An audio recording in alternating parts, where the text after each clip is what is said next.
इस वीडियो में मैं कवर करूंगा प्रेपोजिशंस। प्रेपोजिशंस मेरे हिसाब से जितने भी टॉपिक हैं उनका आधार बनाता है। प्रेपोजिशन देखने से पहले आपको नाउन प्रोनाउन दोनों का वीडियो ज़रूर देखना है और एडजेक्टिव एडवर्ब का वीडियो भी देखना है, उसके बाद प्रेपोजिशन करना है। ये आपको सीरीज फॉलो करनी है। ये सारे पार्ट ऑफ स्पीच होते हैं, एडजेक्टिव एडवर्ब, प्रेपोजिशन, कंजंक्शन, और इनमें सबसे इंपॉर्टेंट प्रेपोजिशन है, क्योंकि अगर प्रेपोजिशन एक तो समझना थोड़ा सा मुश्किल है क्योंकि बहुत सारे प्रेपोजिशन होते हैं, बहुत कंफ्यूजिंग होते हैं।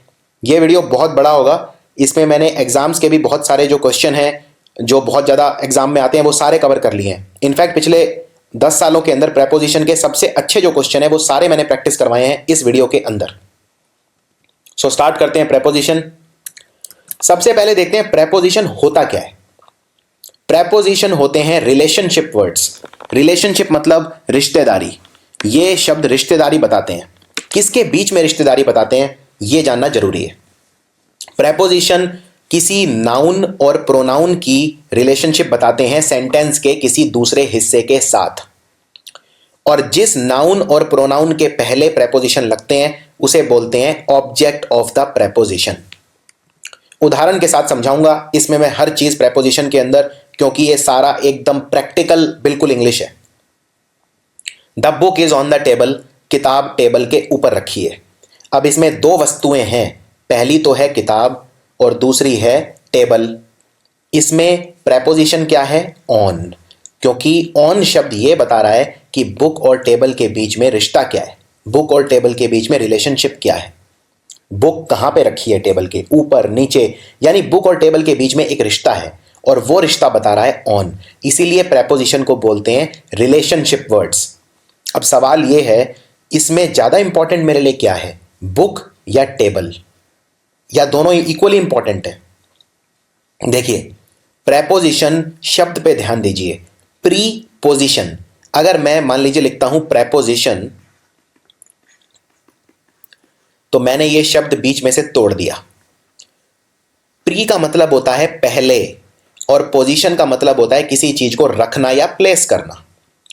अब प्रेपोजिशन को मैंने किस शब्द के पहले लिखा है? प्रेपोजिशन वो शब्द होते हैं जो किसी नाउन या प्रोनाउन के पहले लगते हैं। अब नाउन आप जानते हैं क्या होता है, आपने नाउन वाला वीडियो देख ही लिया होगा। नाउन होता है संज्ञा, यानी किसी व्यक्ति का नाम, किसी चीज का नाम, किसी जगह का नाम, ये सब संज्ञा होते हैं। तो ये किसी वस्तु का नाम है, किसी चीज का नाम है, टेबल ये भी संज्ञा है, और बुक भी किसी चीज का नाम है, किसी वस्तु का नाम है, यानी ये भी संज्ञा है। लेकिन इनमें कौन सी संज्ञा मेरे लिए इंपॉर्टेंट है? जिसके आगे प्रेपोजिशन लगता है वो मेरे लिए इंपॉर्टेंट है। यानी इस सेंटेंस के अंदर द टेबल मेरे लिए इंपॉर्टेंट है क्योंकि द टेबल के आगे प्रेपोजिशन लगा है। ऐसा नहीं है कि बुक मेरे लिए इंपॉर्टेंट नहीं है, लेकिन प्रेपोजिशन डिसाइड नहीं करेगी बुक, बुक डिसाइड करेगा जिसके आगे प्रेपोजिशन लगा है। जिस शब्द के आगे प्रेपोजिशन लगता है, जिस नाउन या प्रोनाउन के आगे, इस केस में नाउन है, यहां पे संज्ञा है, सो जिस नाउन या प्रोनाउन के आगे प्रेपोजिशन लगता है उसे बोलते हैं ऑब्जेक्ट ऑफ द प्रेपोजिशन। एक और सेंटेंस देखते हैं। The key is in the house, चाबी घर के अंदर पड़ी हुई है। इसके अंदर यह बताइए कि प्रेपोजिशन क्या है? प्रेपोजिशन है इन, क्योंकि इन बता रहा है कि चाबी और घर में रिश्ता क्या है। वैसे तो चाबी घर में कोई रिश्ता होता ही नहीं है, लेकिन अगर चाबी घर के अंदर है तो उनमें एक रिश्ता बन जाता है। इन शब्द है प्रेपोजिशन, और हाउस के आगे लगा है इन, यानी हाउस है object of the preposition. I hope यहां तक आपको समझ में आ गया होगा। चलिए अब मैं एक सेंटेंस आपको बताता हूं। अब यह बताइए इसमें ऑब्जेक्ट ऑफ द प्रेपोजिशन क्या है। वो लड़की पहाड़ के ऊपर दौड़ी, शी रैन अप द हिल। इसमें आपको यह बताना है प्रेपोजिशन क्या है और ऑब्जेक्ट ऑफ द प्रेपोजिशन क्या है, दोनों बताने हैं। तो लड़की है शी यानी कि प्रोनाउन। कोई लड़की है, सर्वनाम लिखा है, मैंने नाम नहीं लिखा है, नाम लिखता तो नाउन हो जाता, नाम ना लिख के शी लिख दिया तो प्रोनाउन हो गया। और दूसरा है हिल। हिल क्या है? हिल कोई जगह है, और कोई जगह है मतलब पर्सन प्लेस थिंग, यानी नाउन है। तो नाउन और प्रोनाउन के बीच में रिश्ता कौन सा शब्द बता रहा है? रिश्ता बता रहा है अप, यानी अप हो गया प्रेपोजिशन। और ऑब्जेक्ट ऑफ द प्रेपोजिशन क्या है? द हिल, क्योंकि द हिल के आगे लगा है अप। तो ये है कुछ सबसे कॉमन प्रेपोजिशन जो हम पढ़ेंगे। इनमें जो भी एग्जाम के लिए इंपॉर्टेंट है वो तो हम बहुत ही ज्यादा डिटेल में कवर करेंगे, जैसे अबव, अबॉर्ड, बिलो, आगे पीछे, ऊपर नीचे, यानी above, below, up, down, onto, into, at, in, from, for, ये सब बहुत ही कॉमन प्रेपोजिशंस हैं। टू, टूवर्ड्स, अंडरनीथ, इनीथ, बीनीथ, नीचे, बियॉन्ड, परे, या इस तरह के preposition, despite, in spite of. तो हम इन सबको देखेंगे डिटेल में एक एक करके, और जो भी ज़्यादा इंपॉर्टेंट है उन पे हम ज़्यादा फोकस करेंगे, क्योंकि ऐसे देखा जाए तो हज़ारों प्रेपोजिशन है और सबको कवर करना इम्पॉसिबल है। तो जो एग्जाम के लिए इंपॉर्टेंट है, जो ग्रामर के लिए इंपॉर्टेंट है, आपको एग्जाम में जो बहुत ज़्यादा नंबर दिलवाएंगे, वो ही मैं कवर करूंगा। ऐसा जरूरी नहीं है कि प्रेपोजिशन एक ही शब्द का होता है। फॉर एग्जाम्पल, अगर आप बोलते हैं एट या इन या ऑन, तो ये एक ही शब्द के बने हैं, लेकिन प्रेपोजिशन एक से ज़्यादा शब्द के भी हो सकते हैं, इसलिए उन्हें बोलते हैं कंपाउंड प्रेपोजिशन। कंपाउंड प्रेपोजिशन वो प्रेपोजिशन है जो एक से ज़्यादा शब्द का बना होता है, जैसे according to, instead of, by means of, because of, in addition to, apart from, etcetera. Now अब मैंने प्रेपोजिशन के बारे में एक आपको बात कही थी कि प्रेपोजिशन हमेशा नाउन और प्रोनाउन के पहले लगते हैं, इसीलिए इन्हें प्रेपोजिशन कहा जाता है। प्रे मतलब पहले और पोजीशन मतलब रखना। हम किसी भी नाउन या प्रोनाउन के पहले प्रेपोजिशन लगाते हैं, लेकिन ऐसा नहीं है, ये एक पुराना कंसेप्ट था। हाँ, जिस वक्त प्रेपोजिशन हमने डिस्कवर किए अंग्रेजी में, जब हमने इनको यूज करना स्टार्ट किया, तब ये बात सच थी, लेकिन आज ऐसा नहीं है। आज हम प्रेपोजिशन पहले भी लगाते हैं, बाद में भी लगाते हैं, दोनों तरीके से एक्सेप्टेबिलिटी है। फॉर एग्जाम्पल, अब ये सेंटेंस देखिए, तुम कहां से आ रहे हो। अगर आप पूछते हैं कि भाई तुम कहां से आ रहे हो, यानी where are you coming from.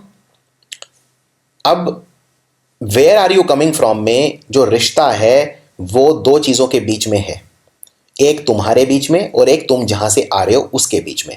कौन सा शब्द है प्रेपोजिशन इसमें? फ्रॉम, क्योंकि फ्रॉम बता रहा है रिश्ता कि तुम कहीं से आ रहे हो, यानी तुम कहीं से फ्रॉम से आ रहे हो। प्रेपोजिशन इसमें शब्द के आखिरी में लगा एकदम। जनरली तो प्रेपोजिशन नाउन और प्रोनाउन के पहले लगता है, और जिस नाउन और प्रोनाउन के पहले प्रेपोजिशन लगता है उसे क्या बोलते हैं? Object of the preposition. लेकिन यहां पे तो प्रेपोजिशन आखिरी में लगा है, लेकिन ये सेंटेंस तो गलत नहीं है, ये बिल्कुल ठीक सेंटेंस है। सो ये सेंटेंस बिल्कुल ठीक है। वैसे इसको लिखने का एक और तरीका भी है, प्रेपोजिशन को मैं शुरू में भी लगा सकता हूं, यानी मैं लिख सकता हूं from where are you coming, वो भी गलत नहीं है और ये भी गलत नहीं है, दोनों ठीक है।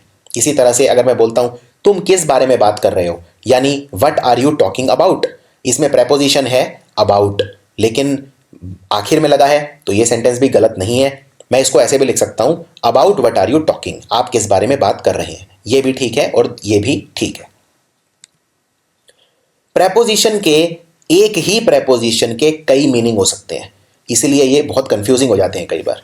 फॉर एग्जाम्पल, जैसे शब्द देखिए बिहाइंड। बिहाइंड का मतलब, कई सारे मतलब हैं बिहाइंड के। एक तो बिहाइंड का मतलब होता है पीछे। फॉर एग्जाम्पल, मेरी गाड़ी के पीछे एक कुत्ता सोया हुआ है, यानी a dog is sleeping behind my car. या मैं पूछता हूं कि क्या हमारे पीछे कोई गाड़ी है, is there a car behind us, तो बिहाइंड मतलब पीछे।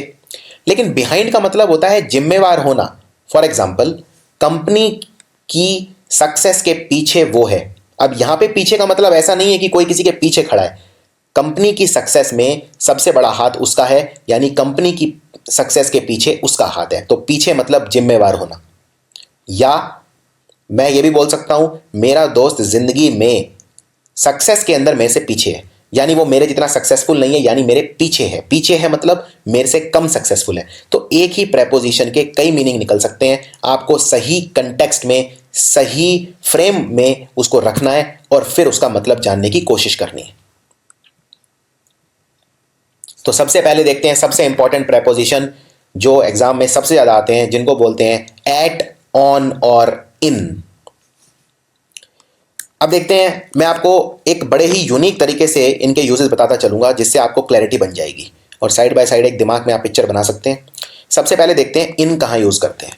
इन हम यूज करते हैं जगह के साथ, फॉर एग्जाम्पल, और इन जनरली हम यूज करते हैं बड़ी जगह के साथ। जैसे for example, in a room, in a building, in a garden, in a park. अगर आप रूम में बैठे हैं तो कहेंगे I am in a room, I am in a building, in a garden, in a park. या आप पानी के अंदर हैं तो आप बोलेंगे in the water, in the sea, in a river.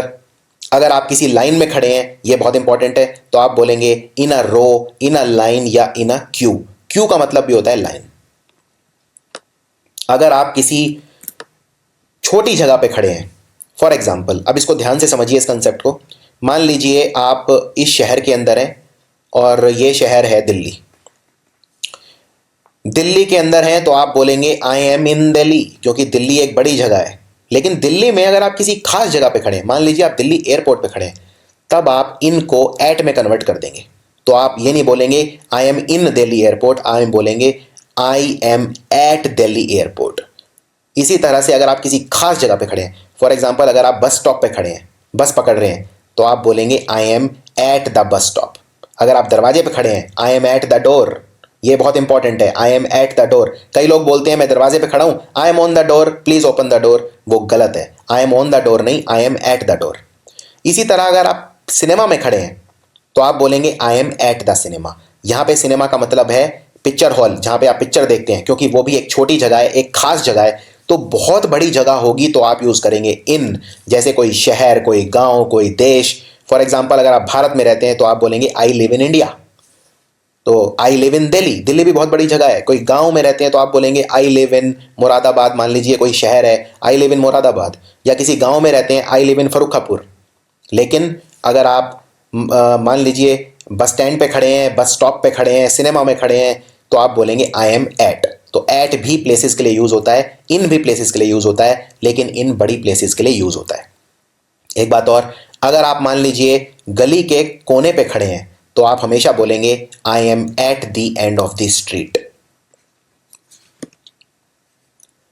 इसी तरह पेज, मान लीजिए आप एक पन्ना पढ़ रहे हैं, पेज पढ़ रहे हैं, और पेज के आप ऊपर वाला हिस्सा पढ़ रहे हैं, तो आप बोलेंगे I am reading at the top of the page.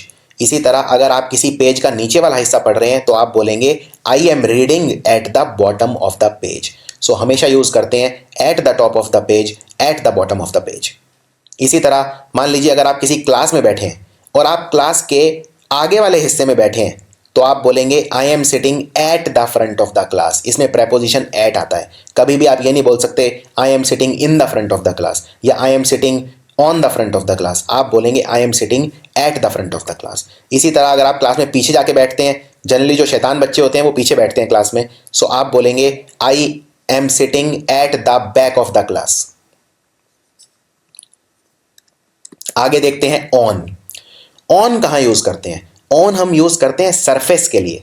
For example मैंने आपको एक एग्जाम्पल बताया था, the book is on the table. Book is on the table मतलब बुक टेबल के सरफेस पे रखी है। तो जब कोई चीज किसी चीज के सरफेस पे रखी होती है उसको बोलते हैं ऑन। जैसे फॉर एग्जाम्पल अगर मैं तस्वीर दीवार पे टांगूंगा तो मैं बोलूंगा I am putting the picture on the wall. दीवार पे पेंटिंग बनाऊंगा, I am painting on the wall. फर्श पे कोई चीज गिर गई, ऑन द फ्लोर, क्योंकि फ्लोर के सरफेस पे गिरी है। इसी तरह जो दीवार है, दीवार के सरफेस पे मैं पेंटिंग बना रहा हूं। इसी तरह छत के सरफेस पे तो मैं बोलूंगा ऑन द सीलिंग। सीलिंग मतलब होता है रूफ या छत, तो सीलिंग को आप रूफ भी बोल सकते हैं। इसके अलावा ऑन हम डायरेक्शंस के लिए भी यूज करते हैं। For example on my right, on my left. अगर आपको बोलना है कि बिल्डिंग मेरे लेफ्ट में है तो आप बोलेंगे the building is on the left. या राइट में है तो आप बोलेंगे the building is on the right. आप ये नहीं बोलेंगे the building is in the right या at the right, no, on the left, on the right. At हम यूज करते हैं, इसके अलावा बहुत ही स्पेसिफिक एड्रेस अगर देना होता है तो एट यूज करते हैं। फॉर एग्जाम्पल गौरव रहता है 55 लिंकन रोड डरहम में। अब यहां पे मैंने गली का नाम घर तक बता दिया है। बहुत ही खास एड्रेस जब देते हैं, बिल्कुल स्पेसिफिक एड्रेस, घर का नंबर तक मैंने बताया है, तो मैं यूज करूंगा एट। फॉर एग्जाम्पल अगर आपका घर का नंबर है मान लीजिए 338, तो आप बोलेंगे आई लिव एट 338 सेक्टर 10। लेकिन अगर आप बहुत ज्यादा स्पेसिफिक एड्रेस नहीं बताते हैं, अगर आप सिर्फ गली बताते हैं या मान लीजिए कोई रोड बताते हैं जहां आप रहते हैं, तो आप यूज करेंगे ऑन। इसमें घर का नंबर नहीं होगा, बहुत ही स्पेसिफिक एड्रेस नहीं होगा। फॉर एग्जाम्पल गौरव का घर है बेकर्स रोड के ऊपर, so Gaurav's house is on Baker's Road. इसमें बहुत ज्यादा मैंने ये नहीं बताया है, स्पेसिफिक एड्रेस नहीं बताया है। बेकर्स रोड पे हजारों घर हैं, उसमें मेरा भी एक घर है, so Gaurav's house is on Baker's Road, but Gaurav lives at 55 Lincoln Road in Durham. यहां पे मैंने स्पेसिफिक घर का नंबर भी बताया है, तो मैं यूज करूंगा एट। सो एक बार फटाफट और नज़र मारते हैं इस पे, इन और ऑन और एट पे। सो अभी तक हमने देखा इन, ऑन और एट तीनों हम लोकेशन के लिए यूज़ करते हैं, लेकिन अलग अलग तरह से यूज़ करते हैं। इन हम यूज़ करते हैं बड़ी जगह के लिए, जैसे इन अ कंट्री। आप अगर किसी देश में रहते हैं तो आप बोलेंगे इन अ कंट्री, या इन अ सिटी, या इन a village, in a town. बहुत बड़ी जगह के लिए हम यूज़ करते हैं इन। इसके अलावा ऑन हम यूज़ करते हैं सरफेस के लिए, और एट हम यूज़ करते हैं किसी खास लोकेशन के लिए। इसके अलावा ऑन हम सरफेस जब टच कर रहा होता है कोई, फॉर एग्जाम्पल अगर मैं कुर्सी पे बैठा हूं तो मैं बोलूंगा I am sitting on the chair. इसी तरह अगर मैं बेड पे सो रहा हूं, I am sitting on the bed, क्योंकि मैं बेड के सरफेस पे सो रहा हूं। अब बात करते हैं प्रेपोजिशंस ऑफ टाइम की। तो ये जो पिछले प्रेपोजिशन मैंने पढ़े एट, ऑन और इन, ये थे प्रेपोजिशन ऑफ स्पेस, क्योंकि ये स्पेस बता रहे थे, मैं कहां पे हूं, जगह बता रहे थे, तो इसलिए उनको बोला जाता है प्रेपोजिशन ऑफ स्पेस। अब बात करते हैं preposition of time. Preposition of time भी वही है, एट, इन और ऑन, लेकिन इनके यूजेस अलग अलग तरीके से होंगे। अब ये टाइम बताएंगे। सबसे पहले देखते हैं एट यूज कहां करते हैं। सो एट यूज करते हैं हम खास टाइम बताने के लिए, बिल्कुल स्पेसिफिक टाइम बताने के लिए।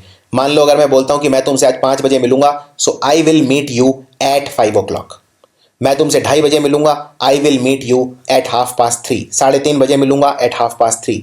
5:30 बजे मिलूंगा 5:30। सो अगर बिल्कुल खास टाइम बताते हैं, मान लीजिए अगर मैं बोलता हूं मैं तुमसे 8 बजे मिलूंगा, so I will meet you at 8 PM। बिल्कुल स्पेसिफिक टाइम के लिए यूज करते हैं एट। अब देखते हैं एट का अगला इस्तेमाल। दिन के कुछ ऐसे खास समय होते हैं जिनके साथ मैं एट यूज करता हूं, इन यूज नहीं करता। फॉर एग्जाम्पल, कुछ ऐसे समय हैं दिन के जब मैं इन यूज करता हूं। मान लीजिए अगर मुझे बोलना है मॉर्निंग, मॉर्निंग के साथ मैं हमेशा इन यूज करूंगा। फॉर एग्जाम्पल, अगर मुझे बोलना है कि मैं तुमसे मॉर्निंग में मिलूंगा, सो आप बोलेंगे I will meet you in morning.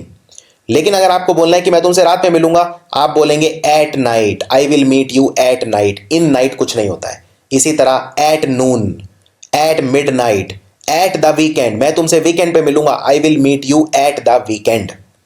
मैं तुमसे डस्क पे मिलूंगा या डॉन पे मिलूंगा। डॉन होता है सवेरा, जो 5-6 बजे का सुबह समय होता है, उसे बोलते हैं डॉन। और डस्क होता है जब अंधेरा दिन ढलता है, उसे बोलते हैं, जो 7, 7:30, 8 बजे का समय होता है जब दिन ढलता है, उसे बोलते हैं डस्क। तो इन सब शब्दों के साथ हम यूज करते हैं at. At noon, at night, at midnight, at the weekend, at dusk, at dawn. अब देखते हैं इन का इस्तेमाल कहां पे होता है। इन हम एक तो यूज करते हैं दिन के कुछ खास समय पे, जैसे for example in the morning, in the evening, इन सब में हम यूज करते हैं इन। अगर आपको बोलना है कि मैं तुमसे शाम में मिलूंगा, आप बोलेंगे I will meet you in evening. इसके अलावा अगर आपको किसी खास महीने के अंदर मिलना है, तो आप बोलेंगे इन अ मंथ, उसमें भी इन लगाएंगे। मान लीजिए अगर आप बोलते हैं कि मैं अमेरिका जा रहा हूं जुलाई में, सो आप बोलेंगे I will visit America in जुलाई। कोई खास महीना, उसके लिए इन लगाते हैं। इसके अलावा इन हम और कहां यूज करते हैं? इन हम यूज करते हैं किसी खास सीजन के लिए, जैसे गेहूं सर्दियों में उगाया जाता है, so wheat is sown in winters, in spring, in summer. मैं बोलना चाहता हूं मैं गर्मी की छुट्टियों में अमेरिका घूमने जाऊंगा, सो मैं बोलूंगा in summer I will go to America. इसके अलावा मैंने आपको जैसा बताया था, इन हम यूज करते हैं पीरियड ऑफ टाइम के लिए, दिन के कुछ खास समय, जैसे मॉर्निंग, आफ्टरनून, इवनिंग, इन सब में हम यूज करते हैं इन। जैसे फॉर एग्जाम्पल, मैं मॉर्निंग में स्कूल जाता हूं, I go to school in the morning. अब बात करते हैं ऑन की। ऑन हम यूज करते हैं किसी खास दिन के लिए, जैसे मैं तुमसे संडे को मिलूंगा, I will meet you on Sunday. या मैं तुमसे संडे मॉर्निंग को मिलूंगा, ऑन संडे मॉर्निंग। मैं तुमसे क्रिसमस के दिन मिलूंगा, ऑन क्रिसमस ईव। नए साल के दिन मिलूंगा, ऑन न्यू ईयर्स डे। इस तरह से ऑन हम यूज करते हैं खास दिन के लिए, जैसे for example please meet me on Sunday. अब इसमें एक चीज याद रखने वाली ये है, अगर मैं कोई खास दिन बता रहा हूं तो कैसे बताऊंगा, जरूरी नहीं है मैं संडे, मंडे या कोई दिन लिख के बताऊं, मैं तारीख लिख के भी बता सकता हूं। सो फॉर एग्जाम्पल, अगर आपको बोलना है कि मैं तुमसे जुलाई में मिलूंगा, अब आप जानते हैं मंथ, खास मंथ के लिए हम यूज करते हैं इन, तो आप बोलेंगे I will meet you in July. लेकिन अगर आपको बोलना है कि मैं तुमसे 22 जुलाई को मिलूंगा, यानी वो खास दिन हो गया, सो आप बोलेंगे I will meet you on 22 July. खास दिन मतलब ऑन, और सिर्फ महीना मतलब इन। तो आपको बहुत केयरफुल रहना होगा जब आप प्रेपोजिशंस के क्वेश्चन अटेम्प्ट करेंगे तो। अब देखते हैं ऑन का इस्तेमाल। तो जैसा मैंने बताया, ऑन हम यूज करते हैं किसी खास दिन के लिए। जैसे मैं तुमसे 2 मई को मिलूंगा, यानी खास दिन है, प्रॉपर एक कोई डेट है, तो ऑन यूज करूंगा। जैसे ऑन 2 मई, ऑन 20th जून, मैं तुमसे 2 मई को मिलने आ रहा हूं, I am coming to meet you on 2 May. But अगर मुझे बोलना है कि मैं तुमसे मई में मिलूंगा, डेट नहीं बताई है, तो मैं बोलूंगा I am coming to meet you in May. अब आपके लिए कुछ अभ्यास आपको बताना है। इन एग्जाम्पल्स में क्या शब्द भरेंगे आप वीडियो को पॉज कर सकते हैं, यहीं पे रोक सकते हैं और अटेम्प्ट कर सकते हैं और फिर आंसर मिला सकते हैं। ही मेट हर डैश में, वो उससे मे में मिला, सिर्फ मे है, महीना है, यानी यूज करेंगे in. He saw her dash Tuesday, खास दिन हम यूज करते हैं खास दिन के लिए on Tuesday. He saw her dash 2 PM, खास टाइम के लिए हम यूज करते हैं एट 2 PM। और वी रेस्ट नाइट, हम रात में रेस्ट करते हैं, सो नाइट के साथ यूज होता है at, so we rest at night. ये हैं इनके आंसर, आप देख सकते हैं, आप वेरीफाई कर सकते हैं। तो चलिए कुछ अभ्यास करते हैं, और जिससे आपका और ज़्यादा पक्का हो जाए। आपको यहाँ पे भरना है एट, इन या ऑन, या कोई भी और प्रेपोजिशन जो आप सोचते हैं। उसने उसे दिल्ली में देखा। अब दिल्ली में देखा, दिल्ली एक बड़ी जगह है, सो आप यूज़ करेंगे इन। उसने उसे जय स्ट्रीट के ऊपर देखा, जय स्ट्रीट कोई स्ट्रीट के ऊपर है, यानी ऑन। और उसने उसे 623 जय स्ट्रीट पर देखा, 623 बिल्कुल खास एड्रेस है, यानी एट। मैच करते हैं आंसर। पहले का इन, दूसरे का ऑन और तीसरे का एट। एट का इस्तेमाल इन का और ऑन का एक दो जगह और भी यूज होता है। फॉर एग्जाम्पल, अगर किसी पर्सन की गलती होती है कोई, यानी उसका फॉल्ट होता है, फॉल्ट मतलब गलती, तो आप हमेशा बोलेंगे ही इज एट फॉल्ट। इन शब्दों पर बहुत ज्यादा अटेंशन पे करना है आपको। नेक्स्ट, अगर आप मान लीजिए प्रेशर के अंदर हैं, दबाव में हैं, तनाव में हैं, तो आप 2 प्रेपोजिशन यूज कर सकते हैं, अंडर और इन। आप ये भी बोल सकते हैं आई एम अंडर प्रेशर, ये भी ठीक है कि मैं दबाव में हूं, लेकिन आप ये भी बोल सकते हैं आई एम इन प्रेशर। इसी तरह अगर आप प्यार मोहब्बत में हैं तो आप बोलेंगे आई एम इन लव, लेकिन अगर आप डाउट में हैं, संदेह में हैं, तो आप बोलेंगे आई एम इन डाउट। अब ये एक सेंटेंस देखिए, बताइए क्या ये ठीक है? मैं किसी को बोल रहा हूं कि please pay with credit card, कृपया करके पेमेंट क्रेडिट कार्ड से कीजिए, please pay with credit card. तो देखिए, जब भी किसी चीज को करने का कोई तरीका होता है तो उसके लिए हम यूज करते हैं बाय, ना कि विद। तो इसका आंसर होगा पे बाय क्रेडिट कार्ड, पे बाय कैश, पे बाय डेबिट कार्ड। किसी भी काम को करने का तरीका जब होता है तो हम यूज करते हैं बाय। जैसे फॉर एग्जाम्पल, अगर हम फांसी दे रहे हैं किसी को, डेथ दे रहे हैं, लटकाने से फांसी दे रहे हैं, तो बोलेंगे डेथ बाय हैंगिंग, क्योंकि डेथ देने का तरीका क्या है? हैंगिंग।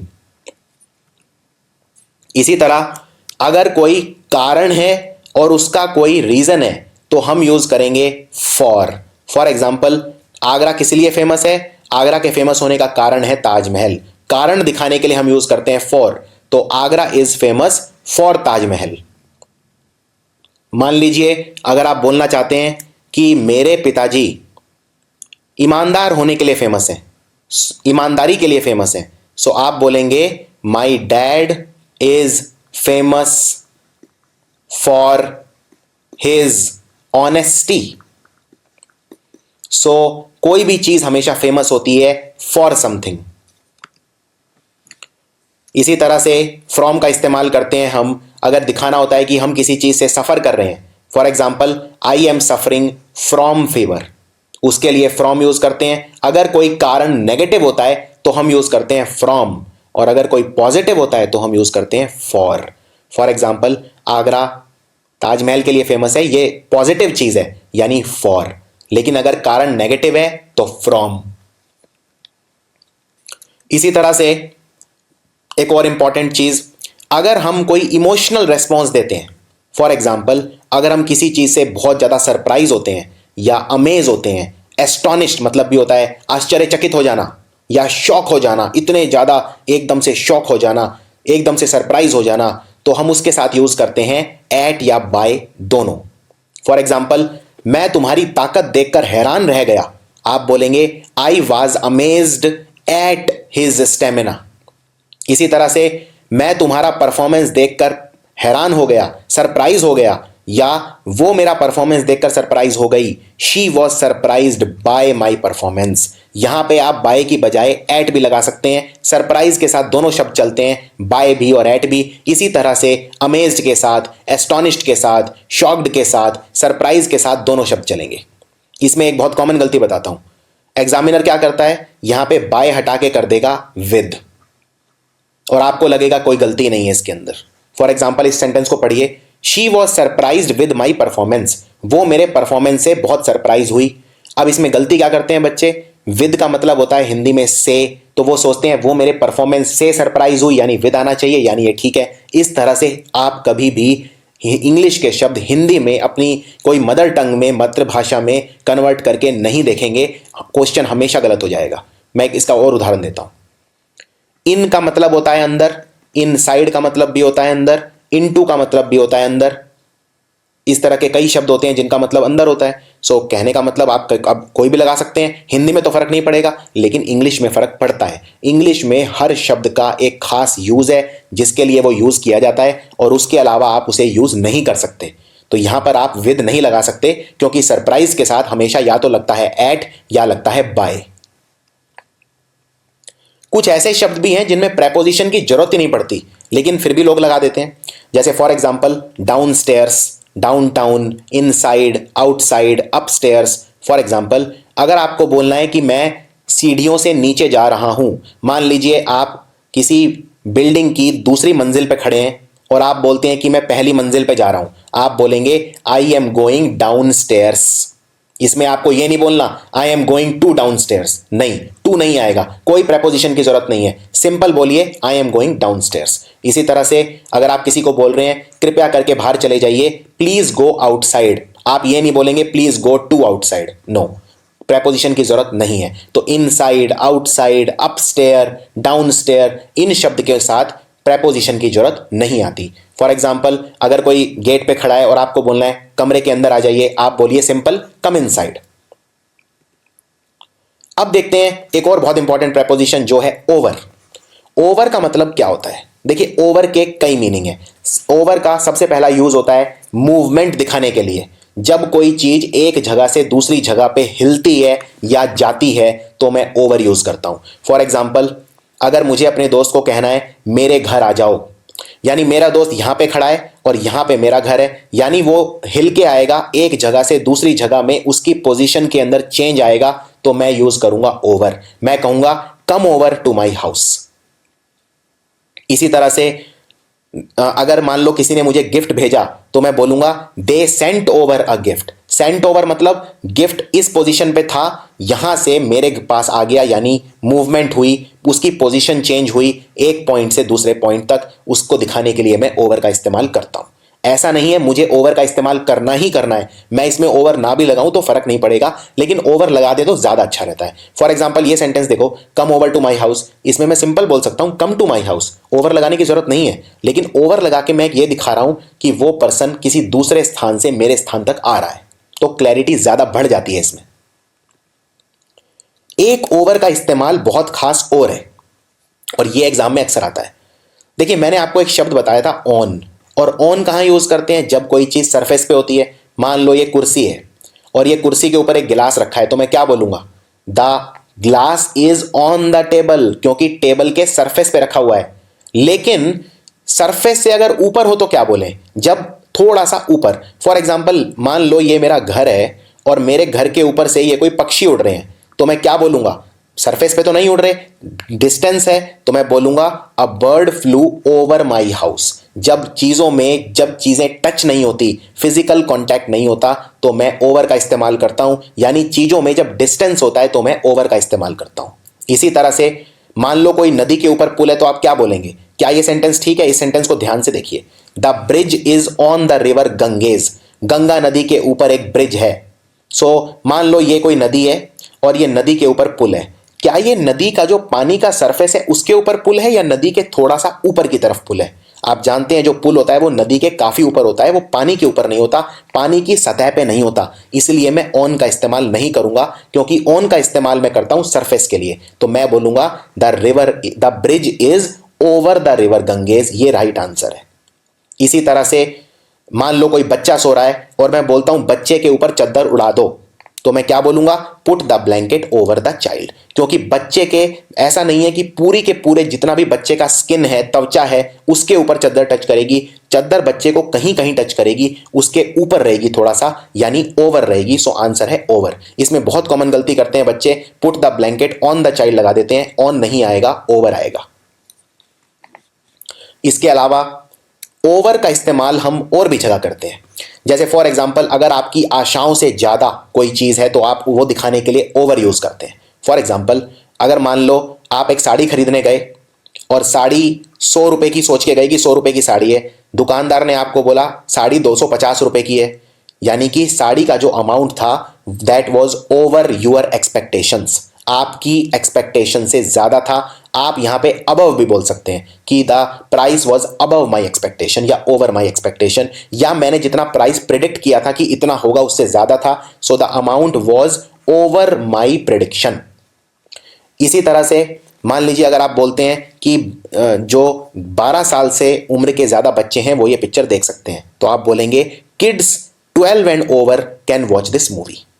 इसी तरह से फोन 1 मिनट से ज्यादा के लिए बजा तो the phone wrong for over a minute, इसमें भी ओवर का इस्तेमाल किया जा सकता है। जब कोई चीज एक्सपेक्टेड अमाउंट या एक्सपेक्टेड टाइम से ज्यादा होती है तो हम ओवर यूज करते हैं। अब देखते हैं विद का इस्तेमाल कहां करते हैं। प्रेपोजिशन विद, सबसे पहला प्रेपोजिशन विद का इस्तेमाल करते हैं जब कोई चीज साथ में होती है। फॉर एग्जाम्पल, मैंने सैंडविच ऑर्डर किया ड्रिंक के साथ, सो आप बोलेंगे I ordered a sandwich with A drink. For example, जब तुमने मुझे देखा तब मैं अपने दोस्त के साथ था, साथ यानी with. I was with my friend, he was with his friend when he saw me. इसी तरह से वो अपनी बहन के साथ काम करती है दुकान के ऊपर, so she has been working with her sister. इसी तरह से मैनेजर आपके साथ आपसे मिलने आने वाले हैं, थोड़ी ही देर में मैनेजर आपके साथ होंगे, तो आप बोलेंगे the manager will be with you shortly. So with का इस्तेमाल पहला कहां होता है? पहला विद का सबसे अच्छा इस्तेमाल होता है जब कोई चीज आपको साथ दिखानी होती है, टुगेदर दिखानी होती है। इसके अलावा विद का इस्तेमाल होता है कोई चीज ये दिखाने के लिए कि कोई चीज उसके साथ है, यानी उसके शरीर का हिस्सा है। फॉर एग्जाम्पल, मैं एक लड़के से मिला जिसकी हरे रंग की आंखें थी, सो आप बोलेंगे I met a guy with green eyes, क्योंकि ये आंखें उसके शरीर का हिस्सा थी। इसी तरह से were you the one talking with an accent, क्या आप वो व्यक्ति हैं जो एक एक्सेंट के साथ बात कर रहे थे? के साथ यानी हैविंग एन एक्सेंट, तो मैं हैविंग भी रिप्लेस कर सकता हूं, विद को मैं हैविंग से रिप्लेस कर सकता हूं इन सिचुएशन में। फॉर एग्जांपल, यहां पे मैं विद को हटा के हैविंग भी कर सकता हूं। I met a guy having green eyes, मैं एक लड़के से मिला who was having green eyes, ये भी गलत नहीं है। इसी तरह से people with a lot of money are not always happy, वो लोग जिनके पास पैसा बहुत ज्यादा है जरूरी नहीं हमेशा खुश होते हैं, सो आप बोलेंगे people with a lot of money. यहां पे आप विद की बजाय हैविंग भी लिख सकते हैं, people having a lot of money are not always happy, तो ये भी गलत नहीं होगा। इसी तरह विद का इस्तेमाल यूजिंग शब्द के लिए भी होता है, विद को हटा के आप इन जगह पे यूजिंग भी लिख सकते हैं। फॉर एग्जाम्पल, अगर, और ये सबसे इंपॉर्टेंट यूज है, एग्जाम में ज्यादातर क्वेश्चन इसी पे से आते हैं। जैसे फॉर एग्जांपल, अगर आप कोई काम किसी चीज के साथ करते हैं तो उसके लिए विद लिखते हैं। जैसे मैंने लेटर लिखा पेन से, यानी पेन का इस्तेमाल करके, so I wrote the letter using the pen या विद द पेन, दोनों ठीक है। यह वह सूप है जो मैंने राइस और जौ से बनाया, so this is the soup that I made with rice and barley, क्योंकि यहां पे जो राइस और बार्ले है इन्होंने एक वस्तु का काम किया जिससे मैंने बनाया। इसी तरह जब मैंने लेटर लिखा था तो पेन वो वस्तु थी, वो माध्यम था जिससे मैंने लिखा, तो माध्यम दिखाने के लिए मैं यूज करता हूं विद। फॉर एग्जाम्पल, उसने मेरे बाल काट डाले गोल्ड सीजर के साथ, सोने की कैंची के साथ। So he cut my hair with his gold scissor. इसमें एक कॉमन गलती बताता हूं एग्जाम में क्या होती है। मान लीजिए यहां पे सबसे कॉमन जो गलती वो ये होती है, विद की बजाय बाय कर देते हैं। जैसे विद काट दिया यहां पे और आपको एग्जाम में दे दिया ये, और इसमें बच्चे ज्यादातर गलती नहीं बता पाते हैं। जैसे फॉर एग्जाम्पल, उसने मेरे बाल काटे बाय हिज गोल्ड सीजर, तो इसमें बाय नहीं आएगा, इसमें क्या आएगा, विद आएगा। दूसरा, विद का इस्तेमाल हम करते हैं कोई एग्रीमेंट या अंडरस्टैंडिंग दिखाने के लिए। फॉर एग्जाम्पल, अगर कोई मुझसे पूछता है क्या आप मेरे साथ हो, और आप बताना चाहते हैं हां मैं तुम्हारे साथ हूं, यानी मैं आपके साथ एग्रीमेंट में हूं, सहमति में हूं, तो आप बोलेंगे yes I am completely with you. इसी तरह से अंडरस्टैंडिंग दिखाने के लिए, फॉर एग्जाम्पल, वो मेरे से सहमति रखती है, शी एग्रीज विद मी। अब देखते हैं बाय का इस्तेमाल कहां करते हैं। विद और बाय में बहुत कंफ्यूजन होती है लोगों को, ये कंफ्यूजन मैं हमेशा के लिए दूर कर देता हूं। देखिए, बाय जो होता है वो दिखाता है किसी व्यक्ति द्वारा कोई चीज की जा रही है, किसी वस्तु द्वारा नहीं, व्यक्ति द्वारा। फॉर एग्जाम्पल, अगर आप बोलते हैं कि सांप को उसने मारा, सो आप बोलेंगे the snake was killed by him. आप विद हिम नहीं बोलेंगे, हां लेकिन जिस चीज से मारा तो विद बोलेंगे। फॉर एग्जाम्पल, अगर उसने सांप को डंडे से मारा तो आप बोलेंगे he killed the snake with a bamboo stick. So मैं एक सेंटेंस लिखता हूं, आपको बिल्कुल क्लियर हो जाएगा। The snake was killed by him with a stone. कहने का मतलब, उसने सांप को मारा तो उसने मारा द्वारा, द्वारा किसके मारा गया, उसके, तो बाय, बाय हिम। लेकिन किस चीज से मारा, पत्थर से, माध्यम क्या था, पत्थर, तो विद अ स्टोन। बाय का इस्तेमाल होता है नजदीकी दिखाने के लिए भी। फॉर एग्जाम्पल, क्या मैं आपके नजदीक बैठ सकता हूं, can I sit by your side, या can I sit by you. कहने का मतलब मैं आपके क्या नजदीक, प्रॉक्सिमिटी मतलब होता है नजदीकी, नियरनेस, नियरनेस को बोलते हैं प्रॉक्सिमिटी। फॉर एग्जाम्पल, मुसीबत में वो मेरे साथ खड़ा था, यानी वो मेरे बिल्कुल नजदीक था, सो ही वॉज स्टैंडिंग बाय मी। आप यहां पे बिसाइड शब्द भी यूज कर सकते हैं। बिसाइड मतलब होता है बाजू में। फॉर एग्जाम्पल, ये दो लोग बैठे हैं, ये पहला आदमी है, ये दूसरा आदमी है, और पहला वाला दूसरे के साइड में बैठा है, तो आप बोलेंगे one is sitting beside two. Beside मतलब साइड में। बाय भी चल सकता है, यहां पे बिसाइड भी चल सकता है, दोनों ठीक है। आप ये भी बोल सकते हैं क्या मैं आपके साथ बैठ सकता हूं, can I seat beside you. इसी तरह से अगर आपको बोलना है कि जो डाक खाना है, पोस्ट ऑफिस, वो बैंक के बिल्कुल बाजू में है, यानी बिल्कुल साइड में है, तो आप बोलेंगे the post office is by the bank. ये बहुत इंपॉर्टेंट क्वेश्चन है, the post office is by the bank. इसी तरह से कुछ भी लिख सकते हैं, for example, the bridge is by the river, the house is by the river, यानी बिल्कुल नजदीक है, बिल्कुल बाजू में है। यहां पे बाय की बजाय बिसाइड शब्द का इस्तेमाल भी किया जा सकता है। एक बात और याद रखनी है, शब्द है बिसाइड, इसको बिसाइड्स मत कर देना। बिसाइड्स का मतलब होता है के अलावा। फॉर एग्जाम्पल, अगर आपको बोलना है कि मुझे स्विमिंग के अलावा जॉगिंग भी पसंद है, तो आप बोलेंगे besides swimming I also like jogging. लेकिन बिसाइड का मतलब है बाजू में, तो बिसाइड और बिसाइड्स में फर्क है। बिसाइड्स का मतलब होता है अगर एस लग जाए तो बन जाता है बिसाइड्स, और बिसाइड्स का मतलब होता है के अलावा। उसके बाद बाय का मतलब मैंने एक और बताया था आपको, बाय का मतलब होता है किसी के द्वारा। जैसे मैंने आपको एग्जांपल दिया था, the snake was killed by him. तो कोई चीज जब किसी पर्सन के द्वारा की जाती है तो आप बोलेंगे बाय। फॉर एग्जाम्पल, मेरे घर पे फ्लावर मुझे कोरियर किए किसने, पोस्टमैन ने, so the flowers were delivered by a postman. इसी तरह से मेरा माइक्रोवेव खराब हो गया था, किसने ठीक किया, मैकेनिक ने, so microwave was fixed by the mechanic. इसको बोलते हैं पैसिव वॉइस। एक्टिव पैसिव, ये आपके एग्जाम में ग्रामर में काफी अंडरस्टैंडिंग करेगा आपकी। पैसिव में हम बाय यूज करते हैं। फॉर एग्जाम्पल, अगर मैं बोलता हूं कि मैं खत लिख रहा हूं, यानी I am writing a letter. लेकिन अगर मैं बोलता हूं खत मेरे द्वारा लिखा जा रहा है, तो वो पैसिव वॉइस है, यानी a letter is being written by me, यानी द्वारा, द्वारा के लिए यूज करते हैं by. So for example, please send this package to Russia by courier. जब कोई तरीका किसी काम का होता है तो मैंने आपको बताया था बाय यूज करते हैं। जैसे फॉर एग्जांपल आप पेमेंट कर रहे हैं तो क्या बोलेंगे, पे बाय चेक, पे बाय क्रेडिट कार्ड। इसी तरह से रशिया में अगर आपको कोरियर भेजना है तो आप भेजेंगे बाय कोरियर। कोरियर एक माध्यम है, सो मीन या मेथड या माध्यम उसके लिए बाय यूज करते हैं। इसी तरह से मान लीजिए अगर मैं आपको बोलूं आई came here in my car, मैं यहां पे अपनी गाड़ी में आया। आई came here in my car, क्या यह सेंटेंस ठीक है? यह सेंटेंस गलत है, क्योंकि मैं गाड़ी में आया हूं यहां पे, यानी गाड़ी माध्यम की तरह से यूज करी है मैंने, तो मैं बोलूंगा I came here by my car. I came here in my car नहीं बोलूंगा, क्योंकि यहां गाड़ी मैंने माध्यम की तरह यूज करी है, और माध्यम को अंग्रेजी में बोलते हैं कन्वेयंस। मान लीजिए आप घर के बाहर निकलते हैं और घर के बाहर आपको कहीं जाना है किसी जरूरी पार्टी में, और आपको ऑटो नहीं मिल रहा। अब आपका दोस्त फोन किए जा रहा है कि भाई जल्दी पहुंचो, मैं तो आपका इंतजार कर रहा हूं।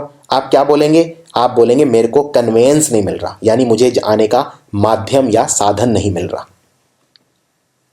अब देखते हैं बहुत इंपॉर्टेंट प्रेपोजिशन जिसको बोलते हैं ऑफ। ऑफ का मतलब क्या होता है? देखिए, ऑफ के कई मीनिंग होते हैं। एक तो अगर आपने नाउन वाला चैप्टर देख लिया होगा तो आपने देख ही लिया होगा, ऑफ दिखाता है का, की या के का स्वर, यानी पोजेशन दिखाता है। फॉर एग्जाम्पल राम का जूता, so the shoe of Ram. Ram का पंखा, the fan of Ram. Ram की गाड़ी, द कार ऑफ राम। आप कुछ भी लिख सकते हैं। ऑफ दिखाता है कोई किसी चीज की संपत्ति। फॉर एग्जाम्पल किताब का पहला पन्ना, the first page of the book. खेल के rule, the rules of the game. मेरी बहन की फ्रेंड का बैग, the bag of my friend sister. यानी अगर आपकी कोई संपत्ति है वो दिखाएगा ऑफ। का, की या के का स्वर आएगा ऑफ के अंदर। अब देखते हैं बहुत इंपॉर्टेंट, अबाउट। अबाउट कहां कहां यूज करते हैं? अबाउट हम दिखाते हैं जब हम किसी चीज से रिलेटेड गुस्सा होते हैं।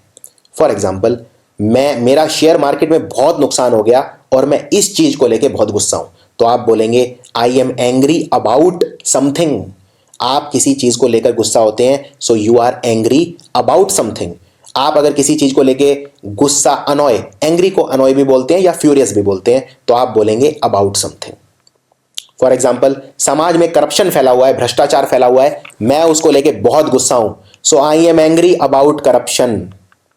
इसी तरह से अगर आप किसी चीज को लेके उत्साहित हैं, बहुत ज्यादा खुश हैं, मान लीजिए आपके शहर में एक मेला लगने वाला है या आपके दोस्त का जन्मदिन आने वाला है, उसको लेके आप बहुत ज्यादा एक्साइटेड हैं, बहुत ज्यादा उत्तेजित हैं, उत्साहित हैं, तो आप बोलेंगे I am excited about something.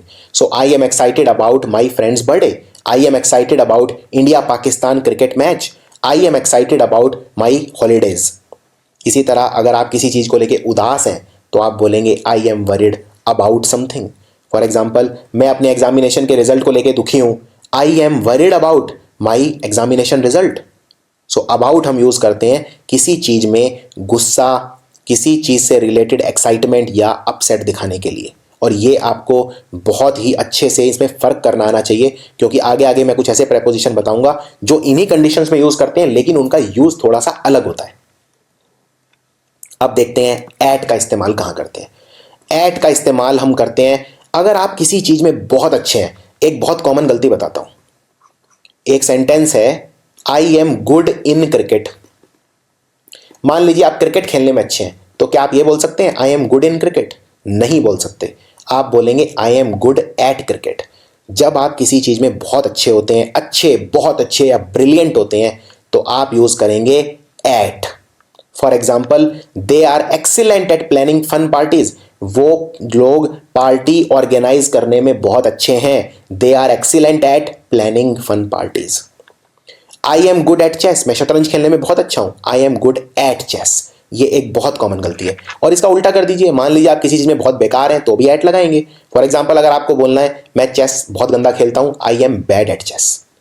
मैं इतना घटिया खेलता हूं कि जिसके लिए मेरे पास शब्द नहीं है, मैं एकदम होपलेस हूं, ना उम्मीद हूं, यानी I am hopeless at chess. So for example एक यहां सेंटेंस मैंने बनाया है, unfortunately I am hopeless at being on time. यानी मैं किसी जगह पे समय पे नहीं पहुंच पाता, मैं बहुत ही बुरा हूं उस चीज में। आप बोलेंगे I am hopeless at being on time. अब कुछ आपको रेडीमेड शब्द बताता हूं जो एग्जाम में आते हैं। इसमें बस आपको यह याद रखना है कि किसके साथ क्या आता है। फॉर एग्जाम्पल अकस्टम, अकस्टम का मतलब होता है ढल जाना, किसी काम में ढल जाना, किसी काम के यूज टू हो जाना। जैसे for example he was accustomed of working hard, accustomed के साथ लगता है ऑफ। और एक बहुत कॉमन गलती लोग क्या करते हैं, अकस्टम्ड के साथ लगा देते हैं टू।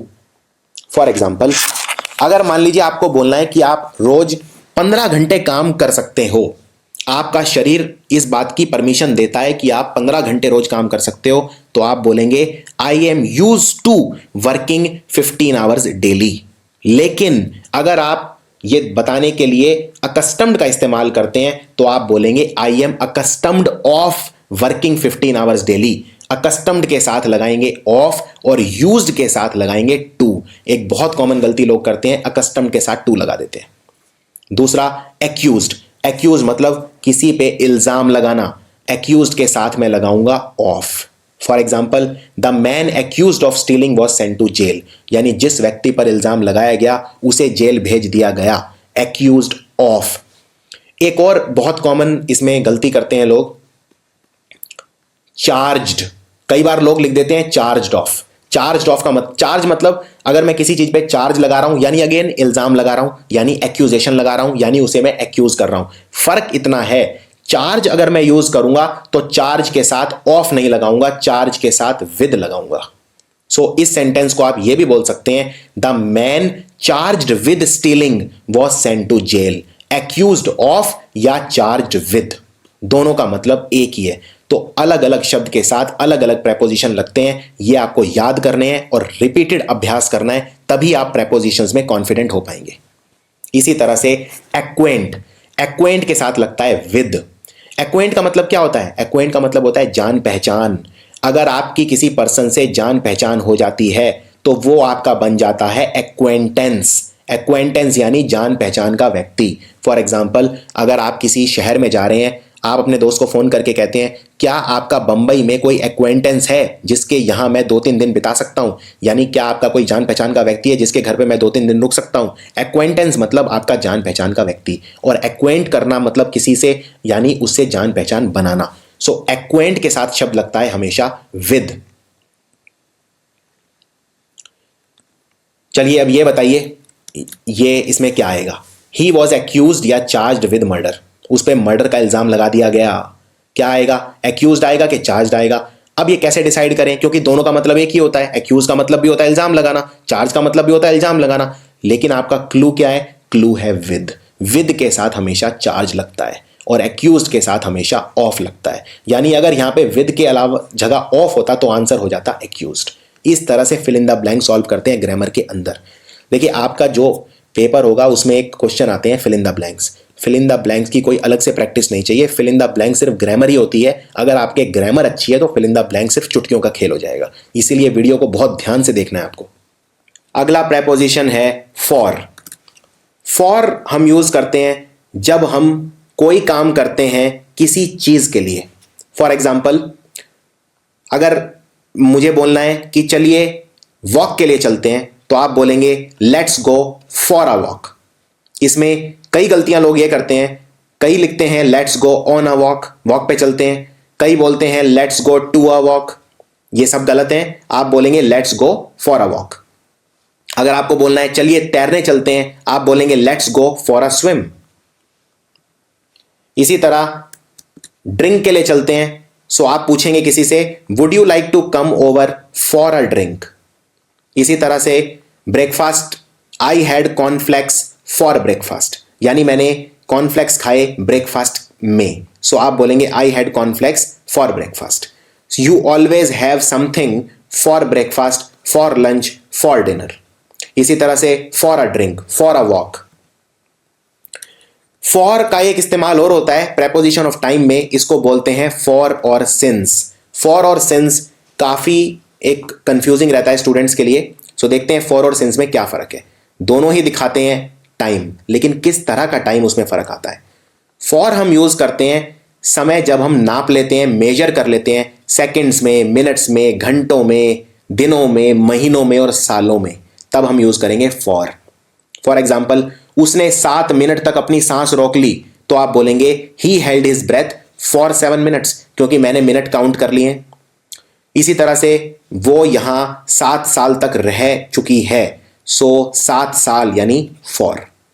इसी तरह से ब्रिटिश और आयरिश के जो लोग हैं वो 7 सदियों से लड़ रहे हैं, यानी फॉर 7 सेंचुरीज। तो जब आप चीजें काउंट कर लेते हैं, इससे फर्क नहीं पड़ता कि समय कितना है, 1 मिनट भी हो सकता है, 7 मिनट, 7 सदियां, लेकिन काउंट करना होना चाहिए, तो फॉर यूज करेंगे। और सिंस हम यूज करते हैं एक स्पेसिफिक डेट या टाइम के साथ। एक आपको मैं शॉर्टकट बताता हूं, कंफ्यूजिंग हो सकता है, बिल्कुल आसान तरीका बताता हूं। अगर सिंस होगा तो कोई पास्ट का रेफरेंस होगा, वरना सिंस यूज नहीं करेंगे। अगर पास्ट का रेफरेंस है तो हम यूज करेंगे सिंस, और पास्ट का रेफरेंस जरूरी है सिंस लगाने के लिए। फॉर एग्जाम्पल, वो यहां 1970 से काम कर रहा है या काम कर चुका है, so he has worked here since 1970। यानी मान लीजिए ये मेरी टाइमलाइन है, और ये है जहां मैं अभी हूं यानी प्रेजेंट, और ये है पास्ट भूतकाल, और ये है आने वाला फ्यूचर। मैं अभी प्रेजेंट में हूं, 1970 कहां है, पास्ट में, यानी पास्ट का रेफरेंस आपको मिल गया, यानी सिंस। एक चीज बस इसमें इतनी याद रखनी है कि टाइम जब सिंस लगाऊंगा तो मेजर नहीं करूंगा, टाइम मैं फॉर में मेजर करूंगा, सिंस में मेजर नहीं करूंगा, और फॉर में टाइम मेजर करके लिखूंगा, सिंस में पास्ट का रेफरेंस रहेगा। फॉर एग्जाम्पल, वो 2:30 बजे से तुम्हारा इंतजार कर रही है। अब ये प्रेजेंट है, और 2:30 बजे कब थे, पहले का टाइम है, तभी वो कह रहा है 2:30 बजे से इंतजार कर रही है, यानी पास्ट का रेफरेंस दे दिया, तो यानी कि सिंस आएगा, क्योंकि मैंने इसमें टाइम गिन के नहीं बताया है। हां, अगर मैं ये बोलता कि वो मेरा 6 घंटे से इंतजार कर रही है, यानी फॉर 6 आवर्स, क्योंकि मैंने टाइम गिन लिया है। लेकिन मैंने यहां पे टाइम गिना नहीं है, मैंने सिर्फ ये बताया है वो कब से मेरा इंतजार कर रही है, पर गिना नहीं है, यानी पास्ट का रेफरेंस दे दिया पर गिना नहीं है। सो आंसर है सिंस। चलिए अब बताइए इनमें क्या आएगा, आपके लिए अभ्यास। मैं 2 बजे से तुम्हारा वेट कर रहा हूं, तो आएगा सिंस 2 PM, क्योंकि मैंने टाइम गिना नहीं है, सिर्फ पास्ट का रेफरेंस दे दिया है। मैं बंबई में 17 साल से रह रहा हूं, मैंने गिन लिया है टाइम, तो फॉर आएगा। मैं बंबई में 17 साल से रह रहा हूं, इसका लिखने का तरीका ये भी तो हो सकता है, 1991 से रह रहा हूं, लगभग 15-16 साल से रह रहा हूं। सो अब इसमें मैंने टाइम गिना नहीं है, सिर्फ पास्ट का रेफरेंस दिया है, तो होगा सिंस। अब एक बहुत इंपॉर्टेंट कंसेप्ट, जब आपको कोई पास्ट का रेफरेंस दिखाना होता है, मैंने बताया पास्ट का रेफरेंस दिखाने के लिए क्या यूज करता हूं, सिंस।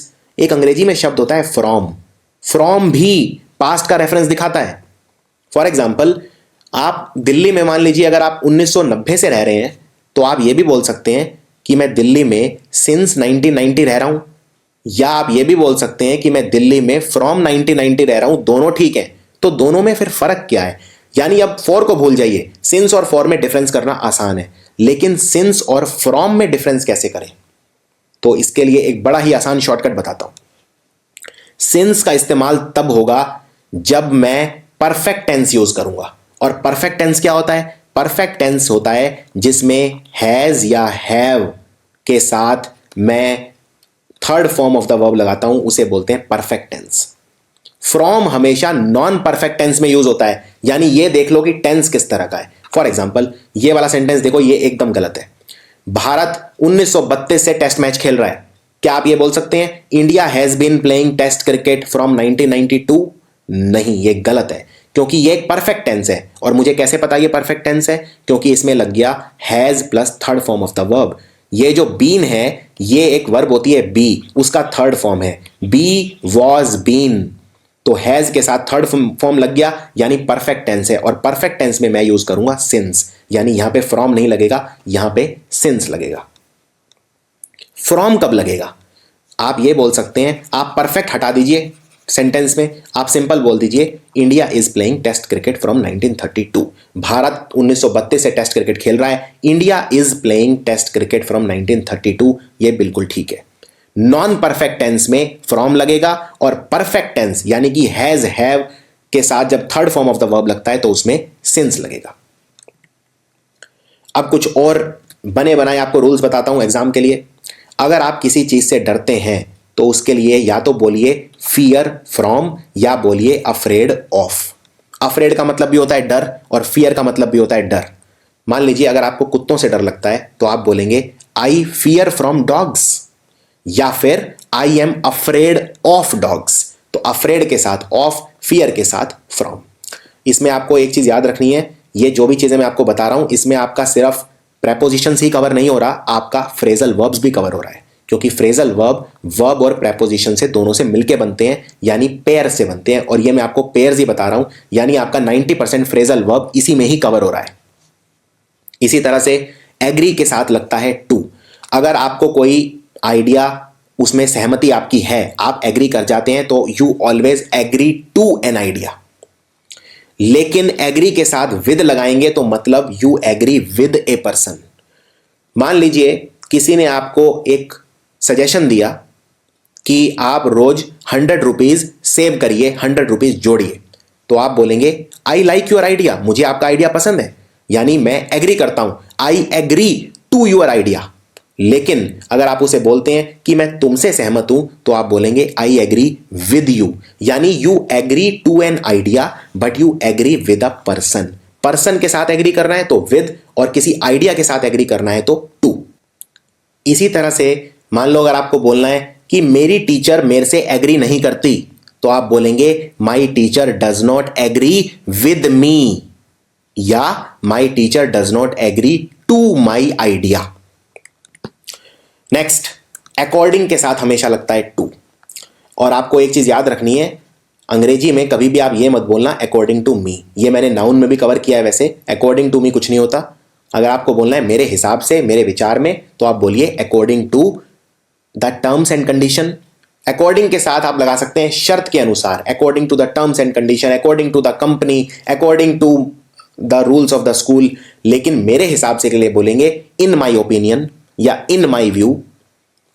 नाउ इसके अंदर according to the jury, according के साथ लगता है टू, या इन द ओपिनियन ऑफ भी आप लगा सकते हैं। तो यहां पे आप ये भी लिख सकते हैं in the opinion of the jury, jury की नजर में।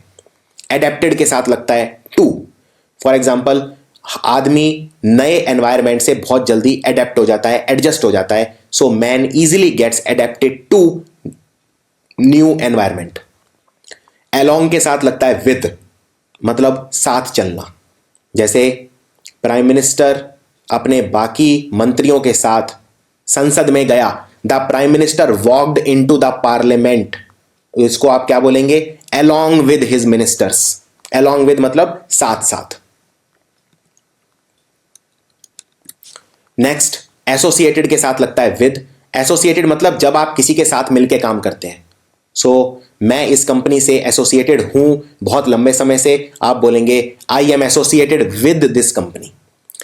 एक और बहुत अच्छा क्वेश्चन जो 3-4 बार आता है एग्जाम में, एवर्स के साथ लगता है टू। एवर्स का मतलब होता है किसी चीज से नफरत करना, बचना, कोई काम करने के लिए आतुरता ना दिखाना। फॉर एग्जाम्पल, मुझे शराब पीना नापसंद है, आप बोलेंगे I am averse to smoking, यानी शराब को मैं नापसंद करता हूं, मैं अनविलिंग हूं, मुझे ऑफर मत करो। I am averse to smoking, यानी मेरा संकोच है। लेकिन अगर आप पसंद करते हैं तो आप बोल सकते हैं आई लाइक ड्रिंकिंग। लेकिन अगर आपको नहीं है तो बोलिए I am averse to smoking, I am averse to drinking, I am averse to sleeping. Next, believe के साथ हमेशा लगता है इन। जैसे कई लोग ये इसमें गलती करते हैं, अगर आपको भगवान में बहुत विश्वास है तो कई लोग बोलते हैं आई बिलीव ऑन गॉड। नहीं, आई बिलीव ऑन गॉड नहीं, आई बिलीव इन गॉड। आपके हमेशा जब भी विश्वास होगा, फेथ होगा, बिलीफ होगा, तो हमेशा इन समथिंग होगा। सो आई बिलीव इन गॉड। अगर आपको मान लीजिए आपका कोई दोस्त है जिसमें आप बहुत विश्वास करते हैं, तो आप बोलिए I believe in you. Next, belong के साथ लगता है टू। अगर कोई चीज आपकी है तो उसमें बिलोंग के साथ टू लगाएंगे। इसमें विद मत लगाना, विद एक बहुत कॉमन गलती है। फॉर एग्जाम्पल, आपका कोई सूटकेस है, किसी ने आपसे पूछा ये सूटकेस किसको बिलोंग करता है, आप बोलिए ये सूटकेस मेरा है। So this suitcase belongs to me. Bharat देश मेरा है, this country belongs to me. यह देश हम सबका है, this country belongs to us. Belong के साथ लगता है टू। क्लेवर के साथ लगता है एट। ये बहुत उसी तरह से है जिस तरह से गुड बताया था मैंने। अगर आप क्रिकेट खेलने में अच्छे हैं तो क्या बोलेंगे? I am good eight cricket. आप पेंटिंग करने में अच्छे हैं तो क्या बोलेंगे? I am good eight painting. इसी तरह से क्लेवर के साथ भी लगता है एट। यहां पे क्लेवर का मतलब गुड ही है। अगर मान लीजिए आप पेंटिंग करने में बहुत चतुर हैं, क्लेवर हैं, तो बोलेंगे I am clever at painting. इसी तरह से कॉन्ग्रेचुलेट के साथ लगता है, ये वाला बहुत इंपॉर्टेंट है, कॉन्ग्रेचुलेट के साथ लगता है ऑन। आप हमेशा किसी को कॉन्ग्रेचुलेट करते हैं किसी चीज के ऊपर। So I congratulated him on his success. इसमें बहुत बड़ी गलती जो लोग करते हैं, कॉन्ग्रेचुलेट के साथ फॉर लगा देते हैं। फॉर एग्जाम्पल, मान लीजिए अगर मेरा कोई दोस्त है क्लास में फर्स्ट आ गया, तो मैं उसे कॉन्ग्रेचुलेट करूंगा, शाबाशी दूंगा, उसे बधाइयां दूंगा। तो मैं ये नहीं बोल सकता I congratulated my friend for his success. नहीं, I will congratulate him on his success. Congratulate के साथ लगता है ऑन। इसी तरह से क्योर के साथ लगता है फॉर। जैसे क्योर मतलब होता है इलाज, तो साइंटिस्ट एड्स का इलाज सर्च कर रहे हैं, यानी the scientist are finding a cure for AIDS. Depend के साथ लगता है ऑन। मैं अगर किसी चीज पे डिपेंड हूं तो मैं हूं डिपेंड ऑन। फॉर एग्जाम्पल, हमारे देश की जो एम्प्लॉयमेंट है वो इकोनॉमी पे डिपेंड है, सो आप बोलेंगे employment is dependent on growth of economy. Derived के साथ लगता है फ्रॉम। जैसे बहुत सारे अंग्रेजी के शब्द हैं जो इंग्लिश और ग्रीक से डेराइव हुए हैं, यानी दे आर डेराइव्ड फ्रॉम। इसके अलावा कुछ और इंपॉर्टेंट जो मैंने इकट्ठे किए एग्जाम से, डिटेल्स के साथ लगता है ऑफ। फॉर एग्जाम्पल, इस नए बुक की मुझे डिटेल चाहिए, I want the details of the book. Different के साथ लगता है फ्रॉम, और इसमें बहुत कॉमन एरर है, बच्चे लगाते हैं देन। देन नहीं आएगा। मान लीजिए आपके पास एक गाड़ी है और आपके दोस्त के पास भी गाड़ी है, और आप दोनों की गाड़ी बिल्कुल अलग अलग है, तो क्या आप अपने दोस्त को यह बोल सकते हैं कि my car is different than yours? नहीं, आप बोलेंगे my car is different from yours. तो डिफरेंट के साथ एक बहुत कॉमन गलती है, लोग देन लगा देते हैं, देन नहीं आएगा, फ्रॉम आएगा।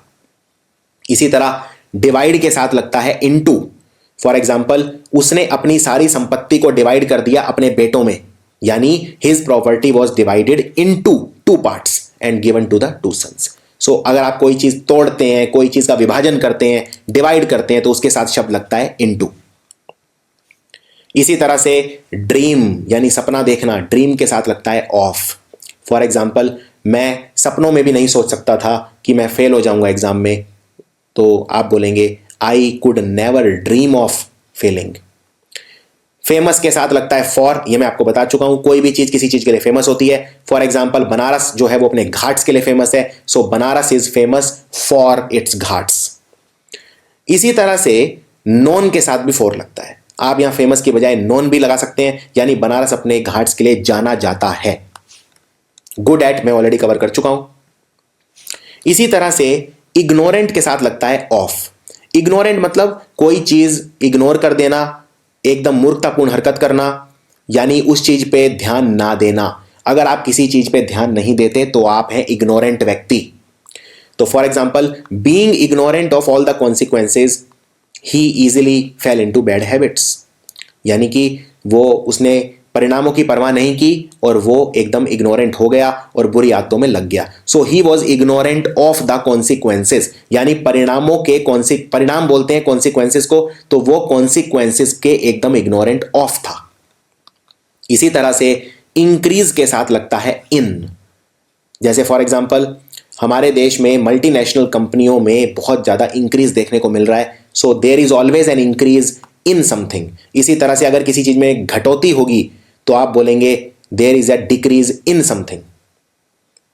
इसी तरह से इंसिस्ट के साथ लगता है ऑन। इंसिस्ट मतलब किसी को बार बार कुछ करने के लिए कहना, फोर्स करना। For example, the shopkeeper could not deny when she insisted on paying later, यानी कि जब उसने कस्टमर ने बोला कि मैं बाद में पैसा दूंगी, तो शॉपकीपर उसे मना नहीं कर पाया, क्योंकि वो क्या कर रही थी, बार बार she insisted on paying later. तो इंसिस्टेड के साथ लगेगा ऑन, और ये बहुत इंपॉर्टेंट क्वेश्चन है। इसी तरह से इंटरेस्टेड के साथ लगता है इन। मान लीजिए अगर आप शतरंज खेलने में इंटरेस्टेड हैं, आप बोलेंगे I am interested in chess. Interested के साथ लगता है इन। लैक के साथ लगता है ऑफ। लैक ऑफ मतलब किसी चीज की कमी होना, जैसे पैसों की कमी होना, तो बोलेंगे lack of money. Lack of की बजाय आप डिवॉइड ऑफ भी लगा सकते हो। फॉर एग्जाम्पल अगर किसी पर्सन के पास पैसा कम है सो आप बोलोगे he is devoid of money.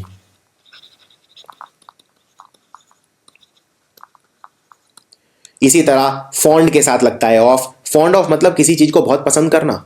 मान लीजिए अगर आपको कोई 2 साल का बच्चा पसंद है, आप बोलेंगे I am fond of him.